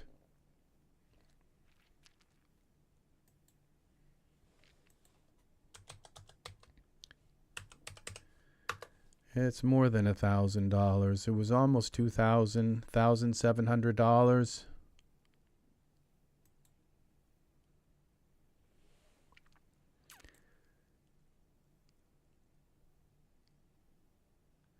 I lose my HD speaker. Driver, yeah. All right, mine does that too in Daz. Yeah, well, you don't have two graphics drivers, do you? Or maybe you do. Maybe you have one built. Yeah, well, that's with your laptop, right? So 4090, we do a search for 4090 in the Best Buy website, and this is the one I bought. Yeah, it was not 1,000. It was $1,800. Bought it today. And I'm just going to hope that all that stuff I've got on eBay sells. So it'll sell eventually. Someday. Someone will buy it. So it's good. It's good merchandise. I'm using it right now. So I got the Gigabyte one. You know, the Asus one was over $2,000. And the thing is that I've had Gigabyte graphics cards before, and they treated me very well. So I trust Gigabyte. So it was $50 off, and it was like a lower price than the Asus ones. Asus is the best graphics card manufacturer. In my opinion, if I could have afforded the extra $200 or $300 more for the same graphics card, I probably would have done it. But no. So I bought this one, which all the stuff I'm selling on eBay might actually just cover it, so that I don't have to pay any interest. I've got like a year's worth of, if I pay it off in a year, I don't pay any interest. So you got to come through for me, eBay. Okay, so towels. Now I don't think I bought the towels. Okay, so There's so we go into. I think I want to put like a towel here, on like a thrown on the floor on the ground kind of towel. Props. There's no towels here, so we go here to towel. It doesn't have to be completely like antiseptic, you know. All right, here's his turban. Towel. Come on. We need a towel on the ground.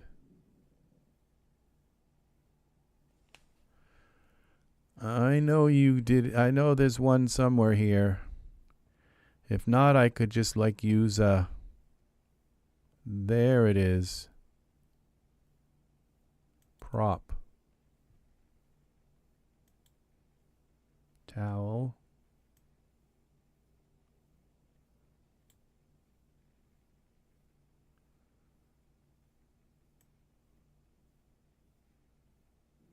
Okay, I wonder if this is an iray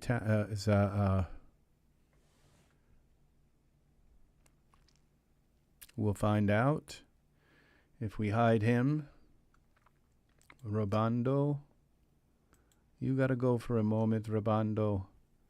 Okay, now we go out of iray, and then we go to simulation settings, simulation off, simulate. No, but what we're going to do is add that to it, to the towel, floor towel, edit, object, geometry, dynamic surface. Now we're going to simulate the towel.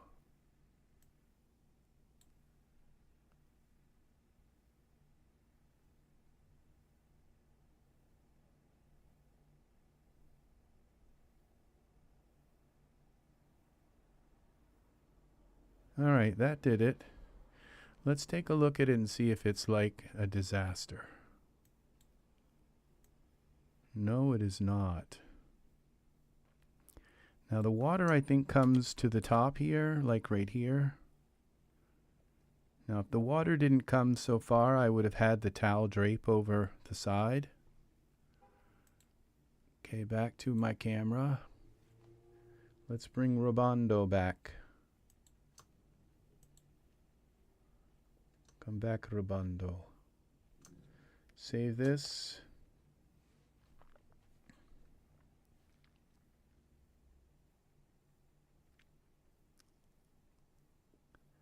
And I think that's it.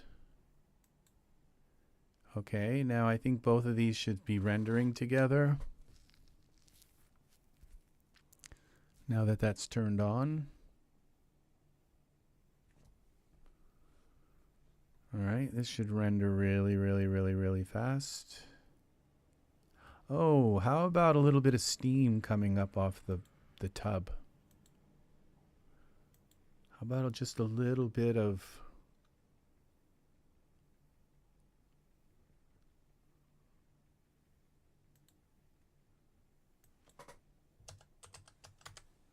steam?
Okay.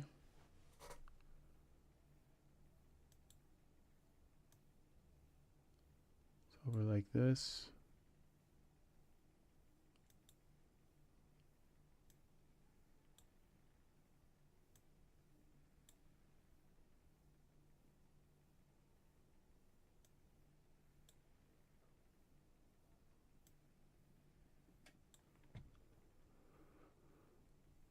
I think I liked it back in the shade a little bit better. Back here. Bring that back in. Of each tube. And we'll just make it a little bit less obvious.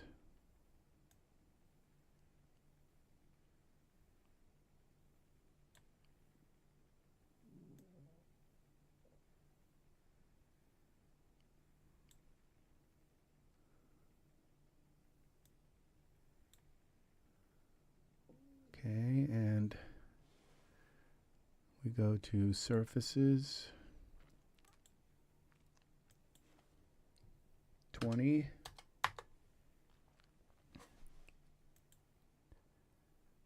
A little bit of steam.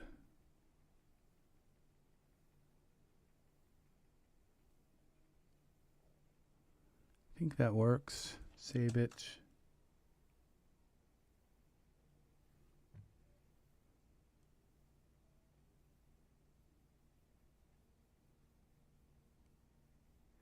I think I've kind of done exactly what I didn't want to do by putting these items in here, is disturb that kind of perfect thing. So we'll say we'll save a Robondo 2.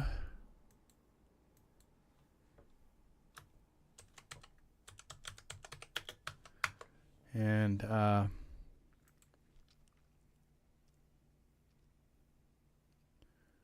do that without this.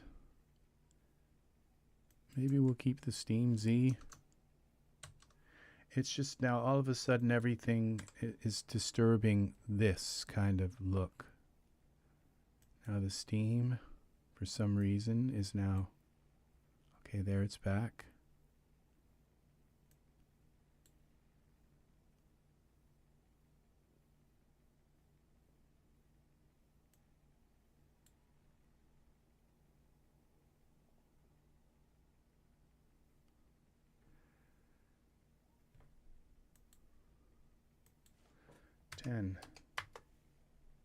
Just a tiny bit of steam.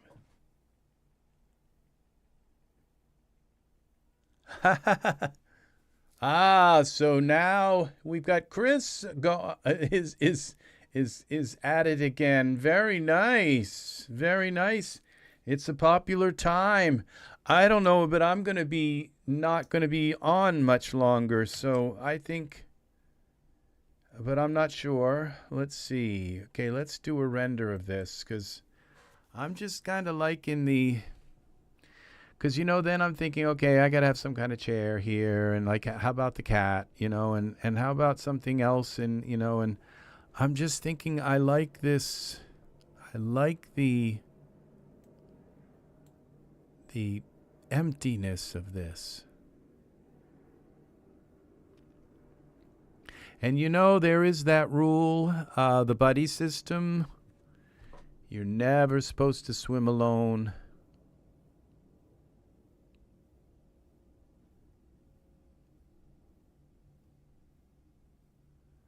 Yep, you're not supposed to swim alone. So, yeah, I got my junior and senior life saving when I was like 11 years old. But I was too young to get my senior life saving, but I did everything I needed to do except one thing that I couldn't do when I was 11 years old. And it's, you wouldn't believe it, I swam across this entire lake with a bunch of people, and I made it all the way to the other side and back. And so I did all the hard stuff except for one thing. And I had to do the dead man's float for like, 10 minutes or something. And I kept sinking. I just, every time I would try to do the dead man's float, I would just sink. So I was too young to get my senior life. I passed everything to get it, but they couldn't give it to me anyway. I passed everything except the dead man's float. I swam alone in Bali in '84. Sharks were rubbing my feet. Wow, I fell off a boat, 20-foot swells too. Wow. Oh my gosh, Art. Well, you must have been a good swimmer. Yeah, you got good karma. The shark said, "No, this guy's got a purpose." So, yeah, I think this looks really nice. We're going to just let this reticulate. We're already up to 1,000. I just can't imagine the raw rendering power that I'm going to have with a 4090. So it's going to be so interesting to see how this works out. So the thing is that my other computer is also PCI Express 4.0, and so that 4090 will go very well in that and be perfect for doing my rendering, my streaming. Anything I want to do streaming, it will do from that point on. And so it will take up one slot, and wow. Wow. You never swim alone. I swam alone in Bali. Yeah, yeah. Well, you just never know when you're going to get a cramp or something, or a wave's just going to go down your pipe the wrong way and, splash in your face. You just never know when that could happen. And so it's a good rule, a very good rule, and it's a rule that was created because of people swimming alone and dying. So that's it's very important to heed to that rule. So yeah, I just feel if I put anything else in here, it's going to take away from the isolation, the solitude and the light and all of this. It's a strange scene, but it just and I thought, okay, well, I'll just put another character, who's with their head out of the water swimming. That wouldn't really be that bad, but the little raft and the towel on the floor. So now you know how to take a towel and put D-force on it and make it lay perfectly on the ground. So yeah. So this is really nice. His beard and all this matches so well. His arm hair, leg hair. He's got so much like detail, and I like the way his skin looks like he's got a little bit of some sort of suntan, and the face that's just very well done. That's the Wagner skin, or Wagner. So yeah, that's very, very nice. So we're up to, I think, 2,000 iterations. Yeah, 2004. I've got to go up quite a bit to make these little dots a little bit smaller. They're only going to get so small. So, but this is really nice. So just keep in mind with water. Now, the thing is you can turn off the refraction, and so it doesn't make your legs look like they're kind of distorted when they're under the water, like that you're only like 2 inches tall or something.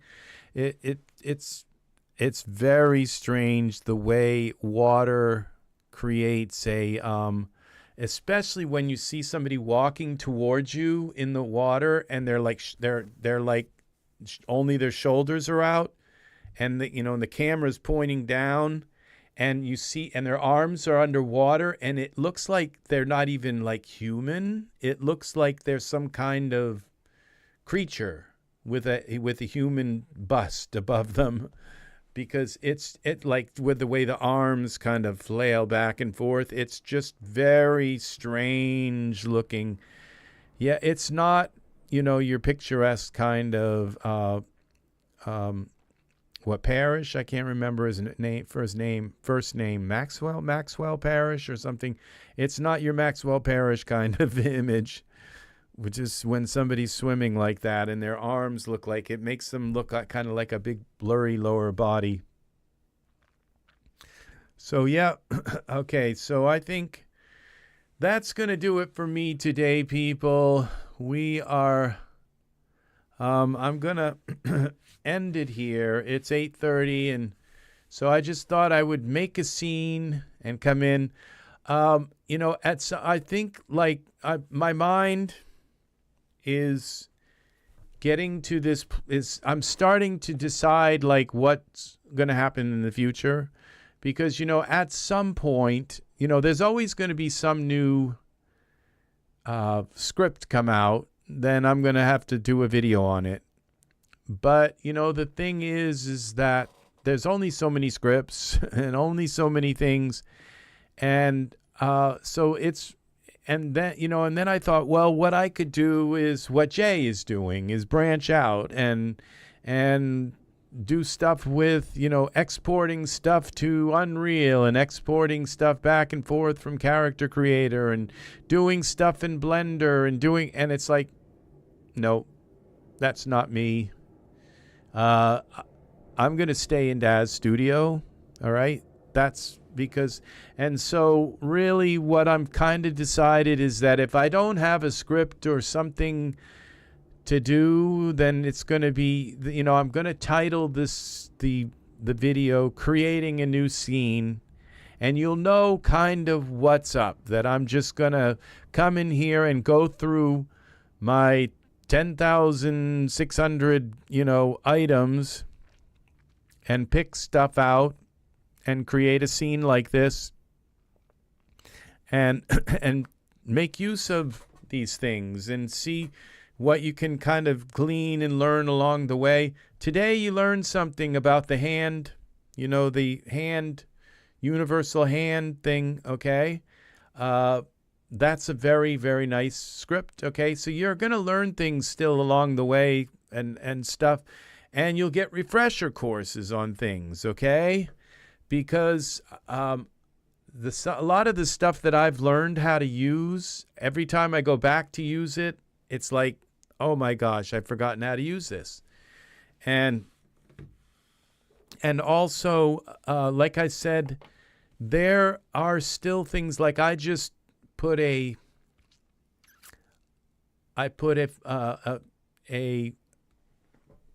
wrote in the forums and I said, I haven't read what people have written back yet, but I asked and I said, is there a way to create like sweltering heat in Daz? And I said that effect of where you see the heat coming up off the ground, and it's like you can't use if you use a VDB, it's not sweltering heat, it's like smoke or fog or mist or it's not sweltering heat. It's not that blurry effect. And then I went online and really what that sweltering heat is really part of the whole mirage thing, okay?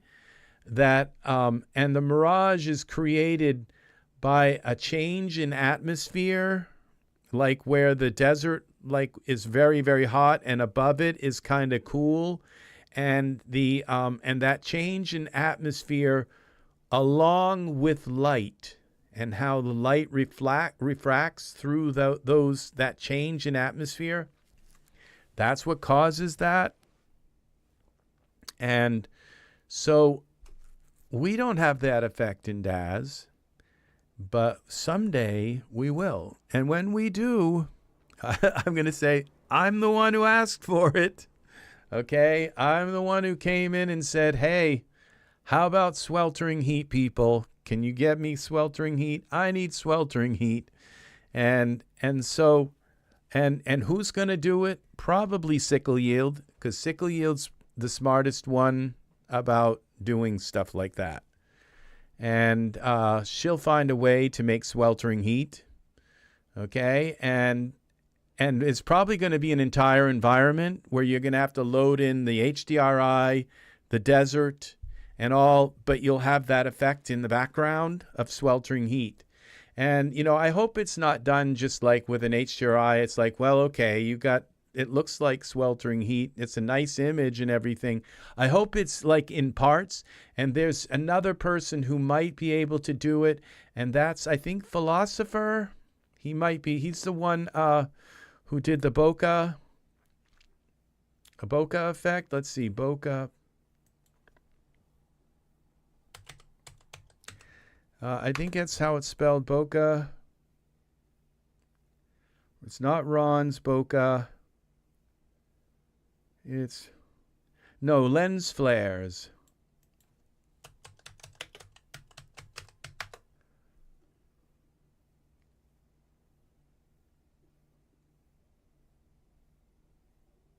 Here it is. The Philosopher. He might be able to make sweltering heat as well. Look at this product right here. And I'm not sure how well this product still works because it was made before all of they changed the this is a very complicated product. I'll probably do a tutorial on this because I have used this product a lot and I'm aware of how to use it. I could just do it right now because I just know how to use it that well. But if you look at it, you get all these transparencies and each one is a different, look how many there are. They're like little ones in here and they're little circles and little things and they all, and you run the camera through them all and it creates this kind of effect. See how there's all these different layers of little things here and there, and this big wide one, and there's even like little Earth ones that look like planet Earth inside here, and little planets, and it's really very complex.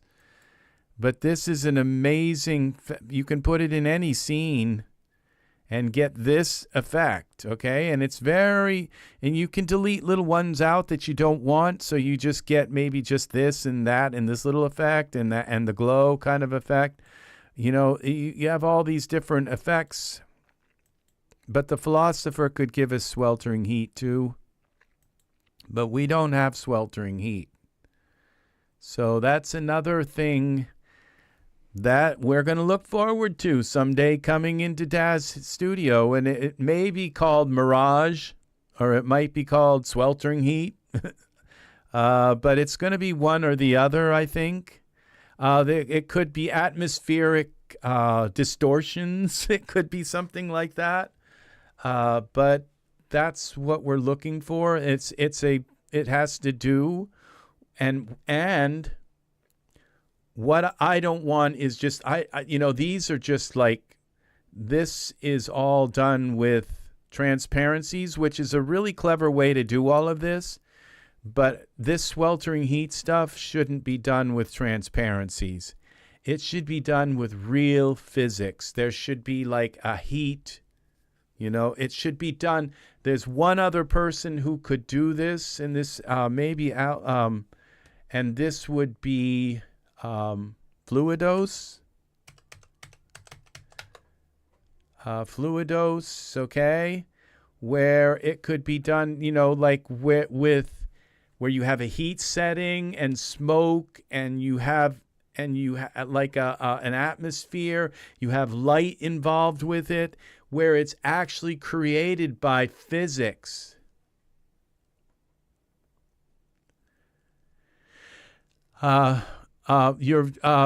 Continue. It was 60 cents. Dragonfire VFX. Dragonfire. I probably own it, but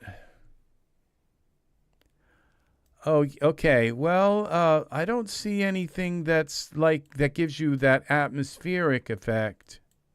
These are really nice. Yeah, see, I think I do own this. Yes, I own this. But and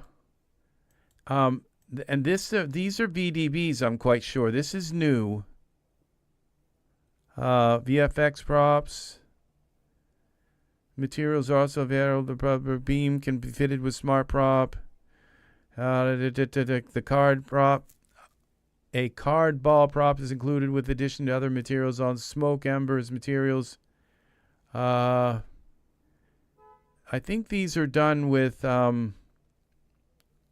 transparencies. Yeah, see, these are they're not actual.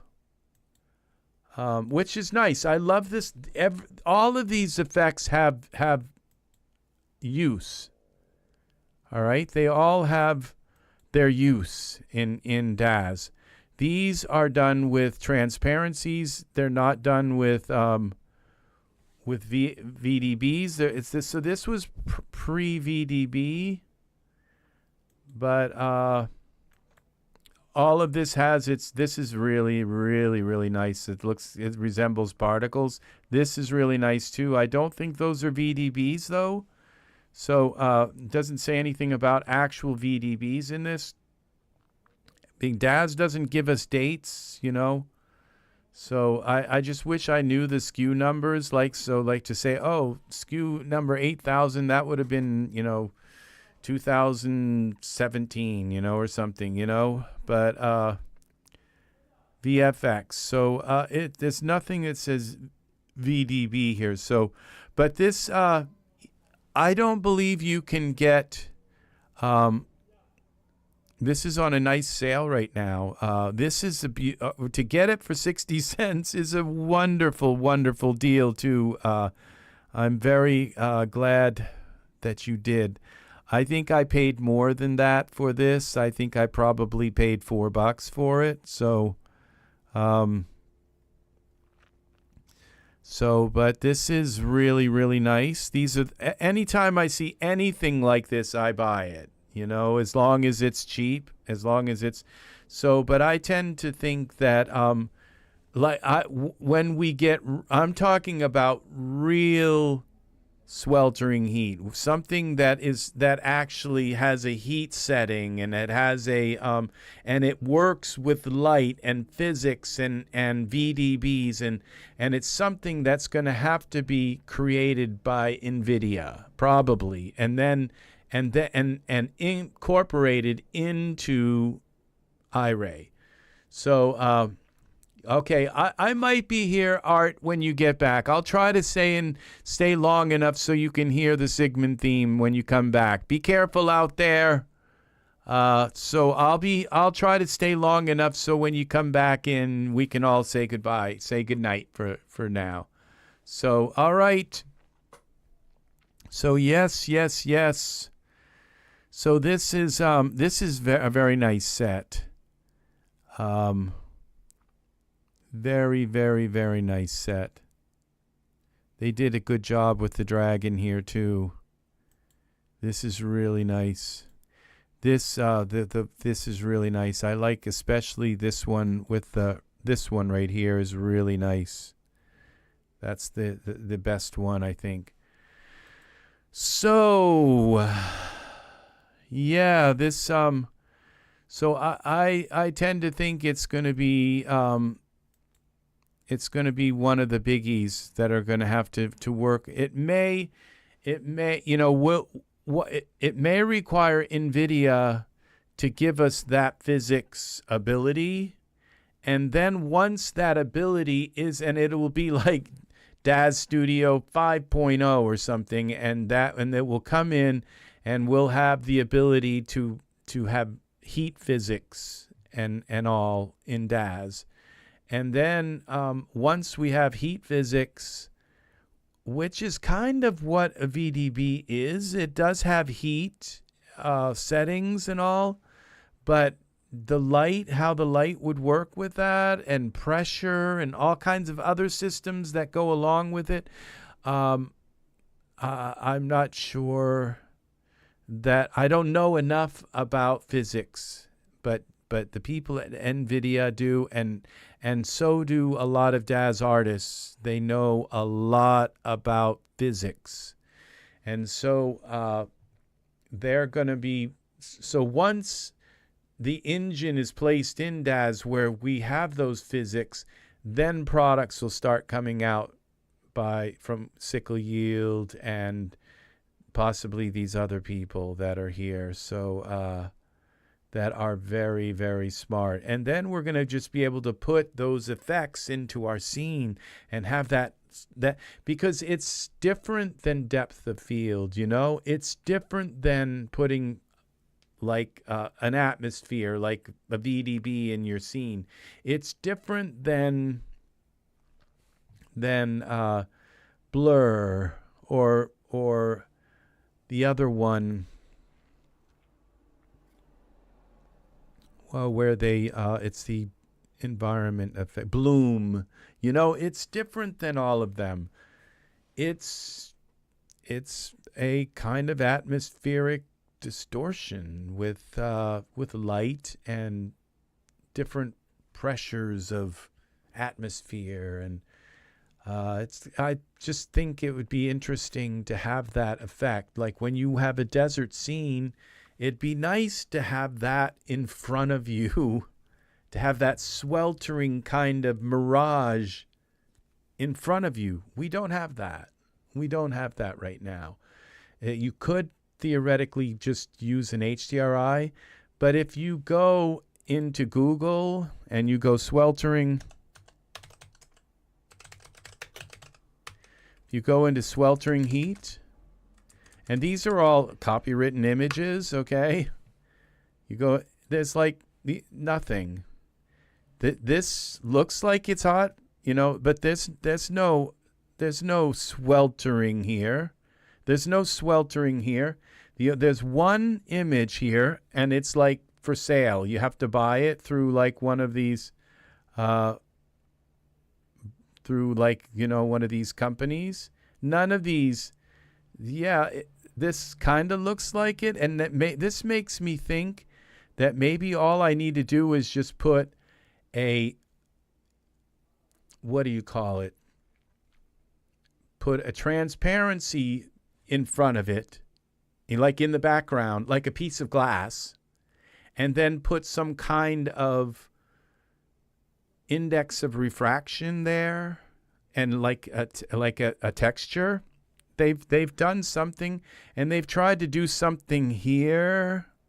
Okay, see, they're trying to create this effect. It's not there yet. We're not there yet. And we goes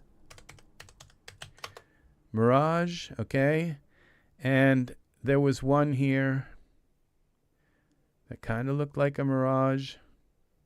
It's like you could go down through this and you don't see like anything here. It's like they don't even have it. Mirage, like desert, okay? Desert mirage. Now this kinda looks like it, but it's like this effect where everything, like all of this stuff here, it's not really there. That's all just created from that heat effect, because it doesn't just do water. Sometimes it creates objects like this. And this one, it says licensable. It's like, it's so rare to get that kind of image, a real mirage image, that you have to actually pay for this one. And so it's like they're not really, there's nothing here. Now this one looks like it's a pretty good here. But you know what I don't see? This is the one. This is the closest one to sweltering heat, okay? This is the one, and it's a very low quality image, but this one is the closest one I've seen to what sweltering heat looks like. This is very, very awesome right here, and it's very low quality. And you see, looks like a mirage here. That's why I said sometimes it's not just water; it creates other objects like these. That just does weird stuff. It's not just objects, but yeah, this is what we're looking at. Another mirage here. This might have been the same one we saw before. So this looks like kind of sweltering heat also. And it doesn't have to be over a desert. It can be over like agriculture, and you can just see like distortions in the air. So I used to see them all the time when I would work as a blueberry raker. It's stoop labor. Yeah, I had some of the worst jobs in the world. This kind of looks like it a little bit, but it's just look like they did what I want to do. Just put a plane there with blur on it. This is very interesting, but I don't see any atmospheric heat. See, so little plumes that come up. They look like little plumes, and it makes everything kind of look distorted. So, you know, of all the photographers we have in the world and everything, you'd think that you'd come through here and you'd put sweltering heat and you'd just get the most beautiful representations of it. But, you know, this is just an example that, like, Google Images has gone like completely downhill, and it's not Google, or it's just there's so many people that just don't want to put their art out there for people to see it. They're just it's just, and it's like I have like close to 400 songs on Reverb Nation, and they're free to listen to. You can go there to Reverb Nation and look for Rex Red, and you can find 400 of my songs, and you can just play them right from beginning to end, okay? And that's probably one reason why I have 100 million listens on YouTube, because I let people listen to my music for free, The YouTube ones, sometimes an ad will pop up or everything, but they still get to listen to it for free, So that's that's the way life should be. You got to make a living and everything, and artists are the poorest people of any occupation. You think teachers have it bad? Well, they should try being an artist. They really should, and the thing is that it's very sad, but a lot of artists get into drugs and die of overdose and stuff. And not the rich ones, not the ones that are like have sold 1 million copies. We're talking about artists that just fall through the cracks and they don't know what to do. It's very sad. Our world should be more art-centric, artist-centric, okay? It's not. And, unfortunately, the Republicans would just do away with all art and people woke, okay, because they actually make art. They paint, they do ballet, they dance. And it's like so bad for a man to be a dancer. And it's like, really? Really? Is it? That's just so it's our world is so horrible to art. And it's not, it's not the liberals. They spend lots of money in libraries, and so that people who write books can find the right audience for their stuff. But they just like to the politics. There are political people that would just love to see art cut out of everything. It's just like, wow. So that's it's terrible. And it's killing artists. It's like literally killing artists because they can't seem to figure out what to do. Art, it's wonderful. Art, it is wonderful that you are back. So we were looking for sweltering heat in Google, and I looked last night, so that's why I know it's not here. There's no sweltering heat or mirage. It's like if you go sweltering heat, you all know what it is. You see it in movies all the time. You see where they're out on this, all of a sudden you'll hear this harmonica and you'll hear some banjos playing, and all of a sudden they're riding out in this convertible out in the desert, and you see sweltering heat. There's just no image here. As like I said, there was one image that I found of sweltering heat. It's like, this is supposed to mean sweltering. Why don't you just show us the swelter instead of the, and it's like they don't have it. They don't have it here. Nobody has taken this image of sweltering heat, and it is kind of something that needs to, you see it kind of swelter in order to but you can tell by the distortion, if you take a picture of it, it would still look like there's not one really image here of it. It's like, what's going on with our art world? Our art, where are the artists? It's just so. And I think if I come up here and pick desert or weather, day, let's see, sweltering heat, sweltering suns. Let's try this.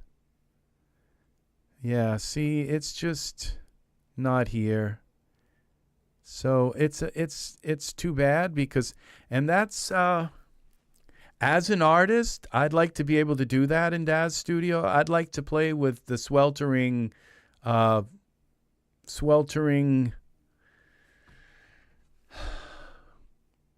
utility or script that allows me to put in and create the different physics parts. You have the sweltering sun, and then you have the sweltering atmosphere, and the sun hits it at just the right angle, and it creates this effect with blurs, but it does it not in one big blur, but it does it in little tongues, like kind of what would go inside of a brandy glass, those little lips that come down or whatever, those it does it in that effect so that it blurs in a very particular pattern. Yeah, it's like a mirage effect. Yes, it is. It's somewhere in between sweltering heat and mirage. And it seems to go that whole gamut from sweltering heat to mirage, where it just blurs, because there doesn't have to be a mirage, but you can still have that sweltering effect. So it's just something that I thought I would talk to you about that's been in my brain, and in my mind, to say, let's get some sweltering. So now we're up to 6,000, and these tiny little dots, they're small enough. There were probably up to 11,000 here. Yeah, 14,000 iterations.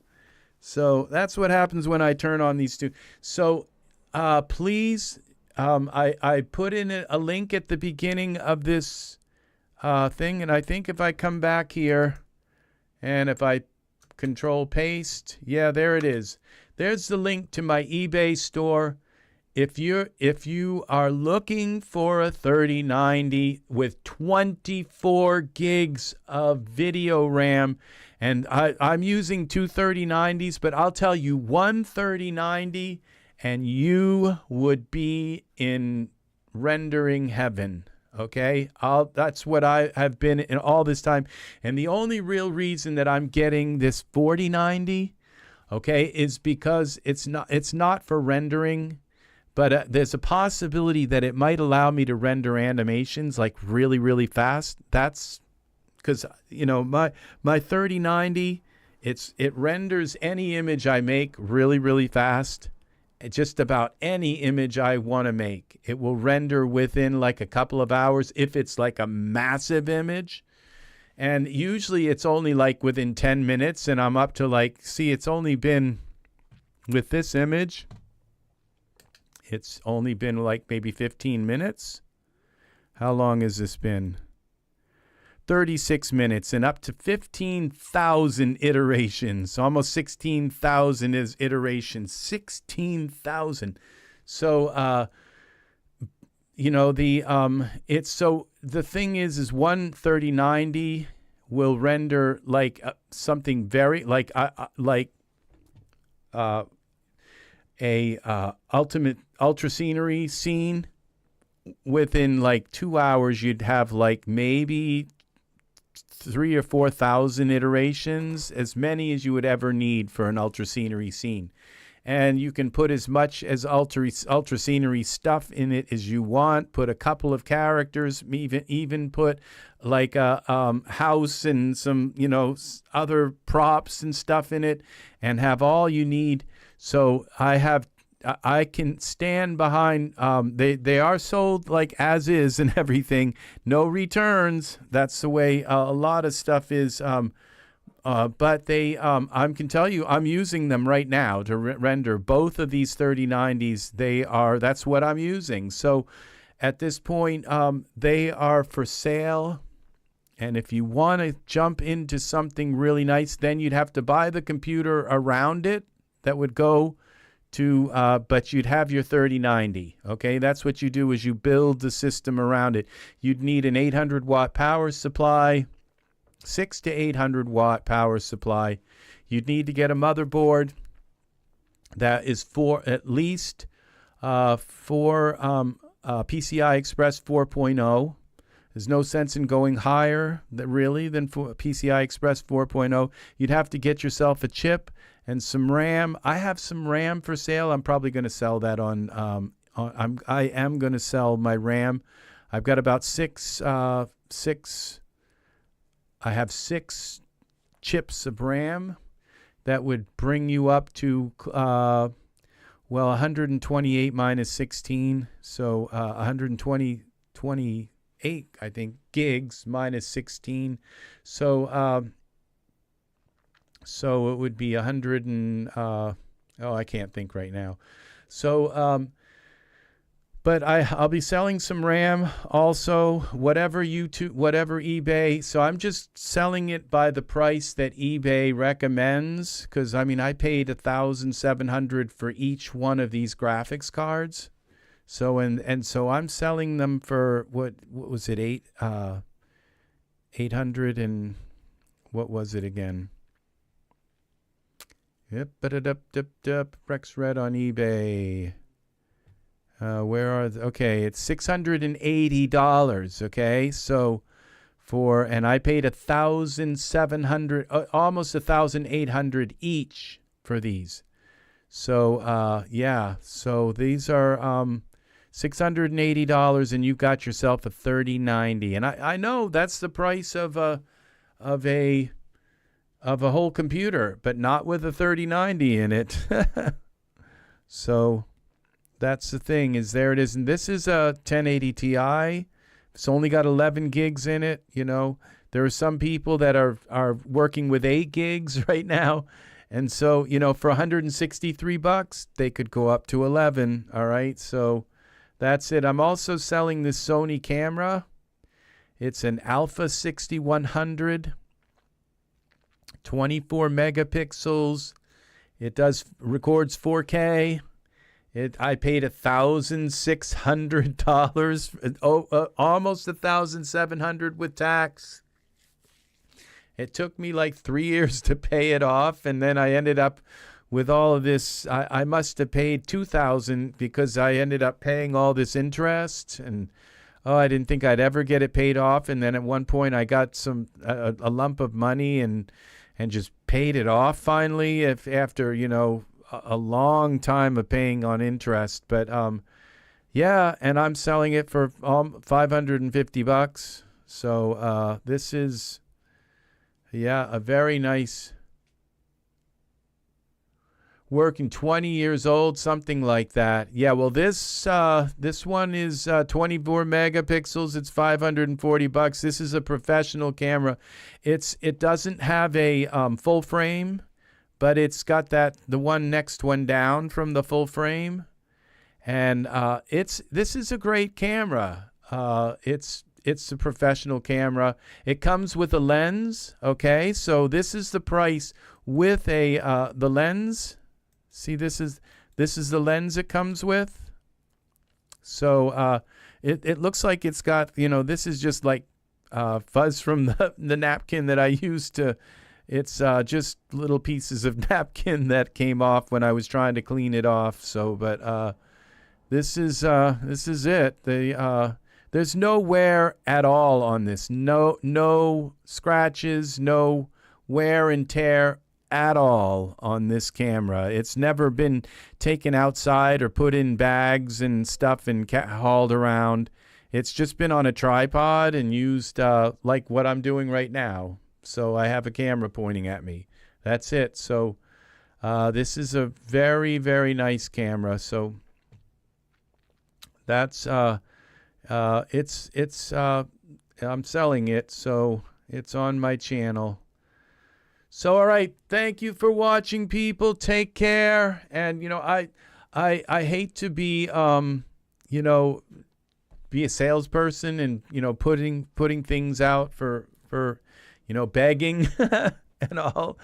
But this channel is what it is because I keep new technology, because I have two 3090s that I can render with right now in a computer. It's because I keep the computer with current technology, and that's why this channel is what it is. And so if I can take these older items that I have and sell them, I can pay for the 4090 that I have coming, all right, in the mail in 2 days. So the next time, well, actually, I'll probably have a video before the 4090, because in 3 days is a long time for me not to talk and get online somehow. So I'll probably have one more video or two before I have the 4090, okay, in graphics card. And it's probably not going to be a lot more, because a 4090 is faster than two 3090s. Okay, but it's also $2,000. It's not a $600. All right. So and I will be selling two 3090s. That's what I use in my computer. So rather than buy the two 3090s, they're almost up to $1,700. So I mean, for 6 and 6, it's 12. Okay, so it's actually $500 less than a 4090, more than 500, 600 less than a 4090. So yeah. So just think about it. If you're looking to upgrade, get the graphics card, and then you'll get the incentive to build the computer around it that it will work with, okay? So that's my advice. So get the graphics card, and if you want, you can talk with me and say, hey, I'm the one who bought your graphics card. Can you help me pick out the stuff I need to build a computer? And yes, I can. I know how to do it. Even with modern technology, I know how to get you a fairly inexpensive. You'd probably end up spending about $800 on the computer, okay? But you would end up with probably at least maybe, yeah, get the graphics card and then build. Then you'll have the yes. Get the graphics card and then build I've done that many times. I bought the graphics card and then put together the computer, because then you know what you need for system requirements. And it would probably be between $600 and $800 for the computer, the rest of the computer, okay? because it does take a, well, it might even be less than that, okay? If you go with an AMD processor, you can get it a lot less than that. You probably need an 8-core AMD processor. You probably need, you probably only need, well, you got 24 gigs, and you need to have double the amount of gigs for so you got 24, so you'd need 48 gigs for your system RAM. Well, okay, so then that means get 64 gigs of system RAM, and you're all set, okay? So you get 64 gigs. I bet you could get the computer part for about maybe $550. It's just like you'd have to get an AMD with a motherboard. The AMD, yeah, you could get an AMD motherboard so cheap. Let's see, go to Amazon, and you go AMD, okay, AMD, MAD A. All right, AMD motherboard, $179 for this Asus one. Okay, this one has, so this would work. It's PCI Express 4.0. It's third generation Ryzen. And what you could do, and look, this one has the AMD with this is expensive. You would probably not need that much. This AMD Ryzen, this 7, $449, gives you the motherboard and the chip. You could probably even get away with something less than that. So this one's $600, $699, $449. The AMD Ryzen 8-core. Okay, and this is what the motherboard is. DDR5. Okay, PCI Express 4. This one, $449, gives you 8 cores. It gives you your slots for your RAM, and so you'd have to buy 64 gigs of RAM, so 400 there.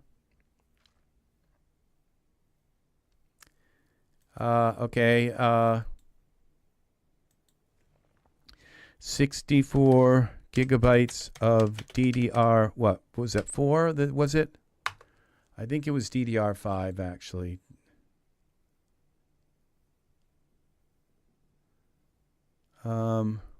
DDR5, yeah. Of DDR5. And I'm selling DDR5 RAM. It's okay. This is 64.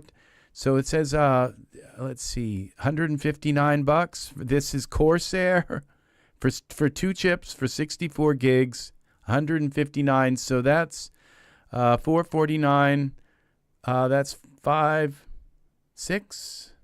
600. And then you would need you'd need a fan that's about $35, like a heat sink to go over. Oh, you'd have to buy it. Oh, this is your chip, so you'd have to buy a heat sink to go over top of this to cool the chip. They're about $35, and you'd need a tower. That's about $50. Okay, so to put this all in. And you'd need some fans, and that's about maybe $30 for some fans. And you'd need a power supply. That's about $60. That's all you'd need. That's what you would need to build this, something like this. And it would run like a charm. So, yeah, this is, and I'm going to be putting my DDR RAM for sale on eBay. I'm going to be selling 145 gigs or something of RAM, of this DDR5 RAM that this will need. So that's going to be, and I believe mine's Corsair. It's a good brand. And yeah, so you might even be able to get this for less than this. So, but this is Micro Center. What brand is this motherboard? It just says gaming. I'd look. This doesn't say. It says Micro Center Ryzen processor bund. Okay, it's gigabyte. With gigabyte gaming DDR XAM AM5 DDR ATX motherboard. I wouldn't. I think Gigabyte just stopped selling motherboards, so you wouldn't want to buy that. Okay. Asus is you can't go wrong with Asus. So these Gigabyte motherboards, I think Gigabyte just stopped making motherboards. Did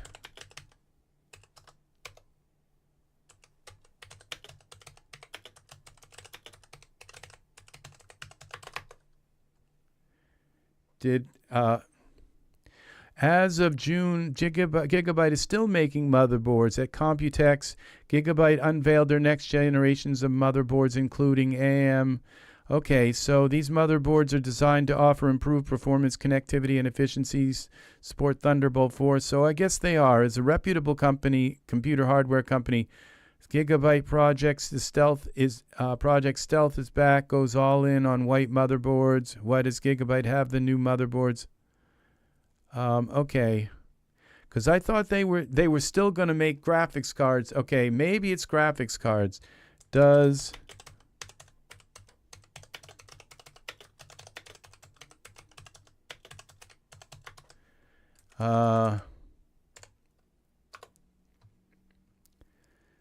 Gigabyte still make graphics cards? Is a high-end graphics card you've been dreaming of?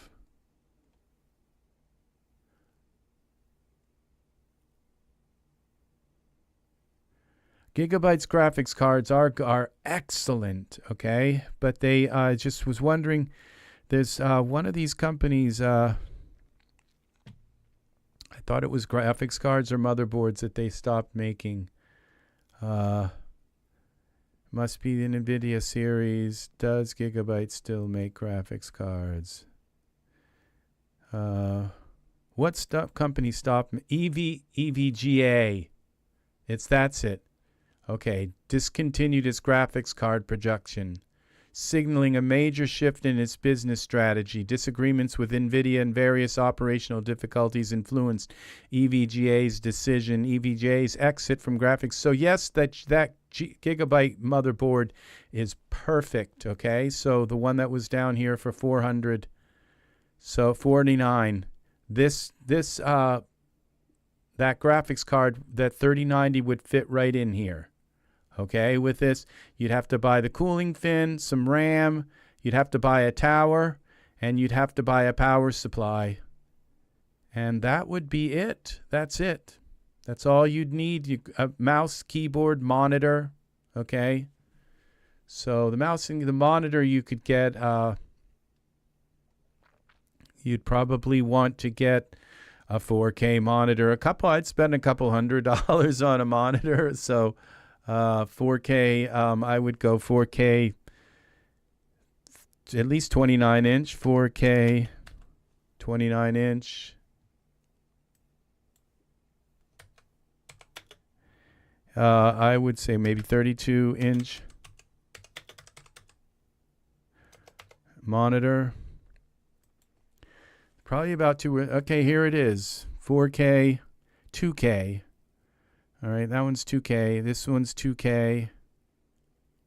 4K, $299. Yeah, unfortunately, they're kind of expensive. This ViewSonic is nice. 32 inch. With 29 inch is not bad. Let's see, 29.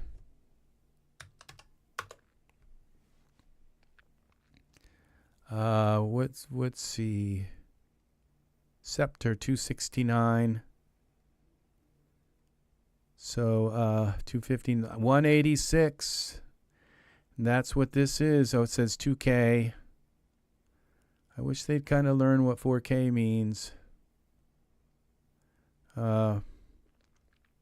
27 inch. That's 4K for 360. 159. Okay, 175. This is probably 4K. 29-inch Ultras, 2560. It's 3840, 2160. No, that's not 4K. So yeah, the monitors, you want to have a good monitor. You don't want to buy a graphics card and have a terrible. This is 4K. This one here is AOC, is a good company. I have an AOC monitor, a touch monitor. This is 4K for $200, 27-inch. So that's not bad. Yep. 32-inch AOC. Oh my gosh, that's 2K though. So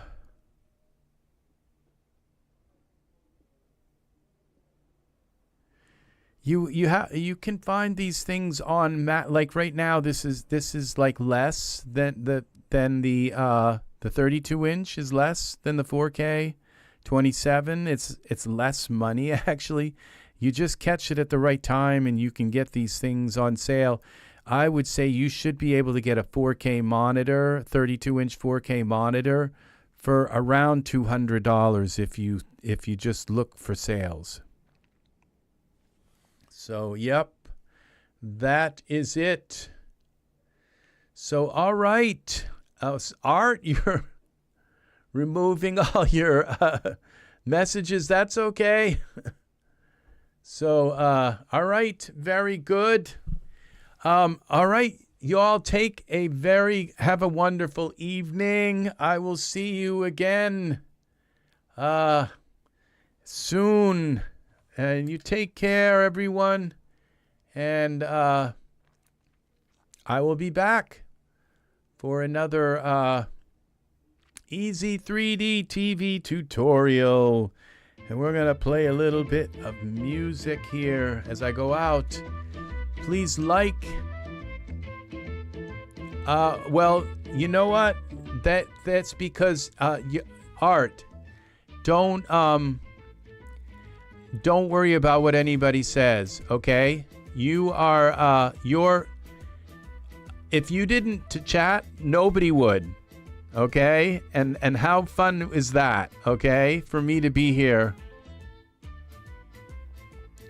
So, that's the thing is if you didn't chat, Art, I'm the one who runs this chat, okay? And all of your messages are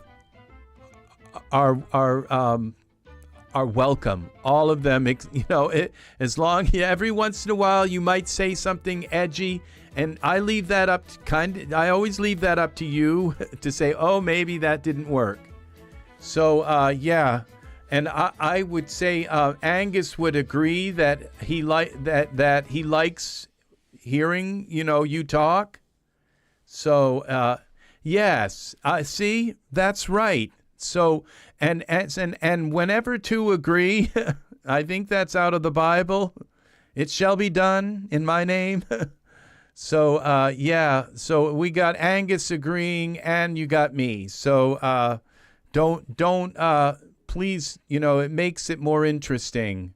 So, yes, yes, thank you. And so do you, Art. So you just, keep them coming, be part of it. And the thing is that maybe we'll find another Art and both of you can just go, on and on constantly, leaving biblical yay.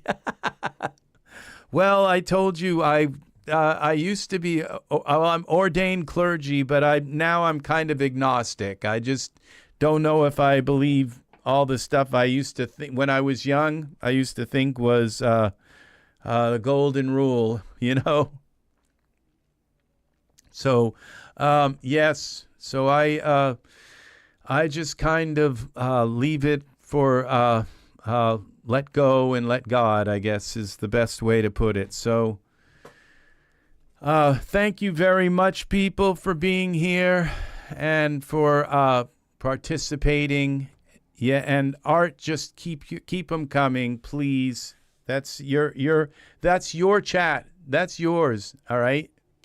That's what it's for. It's for you and for Angus and for Serenity's Gate, for anybody who wants to participate and talk. And I don't care if the chat goes a mile a minute and the same person is talking all night, because they're enjoying themselves. They're having a good time, and that's what this is about. Well, Serenity's Gate, you type, when you type, it's you coming out. It's not because you feel forced to, but because you want to. And that's all that matters, is that you type when you want to, okay? And, just butt in if you need to. And Art's not going to feel like he's like somebody's butting in, He's going to say, oh, thank God I'm not the only one here talking. So, yeah, it's all, everybody's all good. Everybody's good here. So, all right, if you're watching this after the broadcast, please like, subscribe, click the bell for all notifications. And if you watch enough of my videos, they will send you notifications. So YouTube, I don't believe, sends them to everybody, or maybe just people have their notifications turned off. So unfortunately, I have to keep mine turned off because I record music and I'm in the middle of a song and I got boop, beep, boop, beep, boop, beep, boop, boop, boop, boop in the background. So unfortunately, all right. Thank you very much. Yes, Serenity's Gate does rock. All of you guys rock, and so does Dave Matthews. All right. I love you all. Take care. And I will talk into and crash into me anytime you guys want. All right? Take care. We're going to play a little bit of that. All right? And I will see you soon. Rex Red saying so long for now. Have a wonderful night. I hope you learned something. I hope this was fun. And check out my my eBay page. And more stuff is going to get posted there, okay? So stuff that might be very helpful because you guys are in the business of 3D art. I will see you again soon. Where did my mouse go?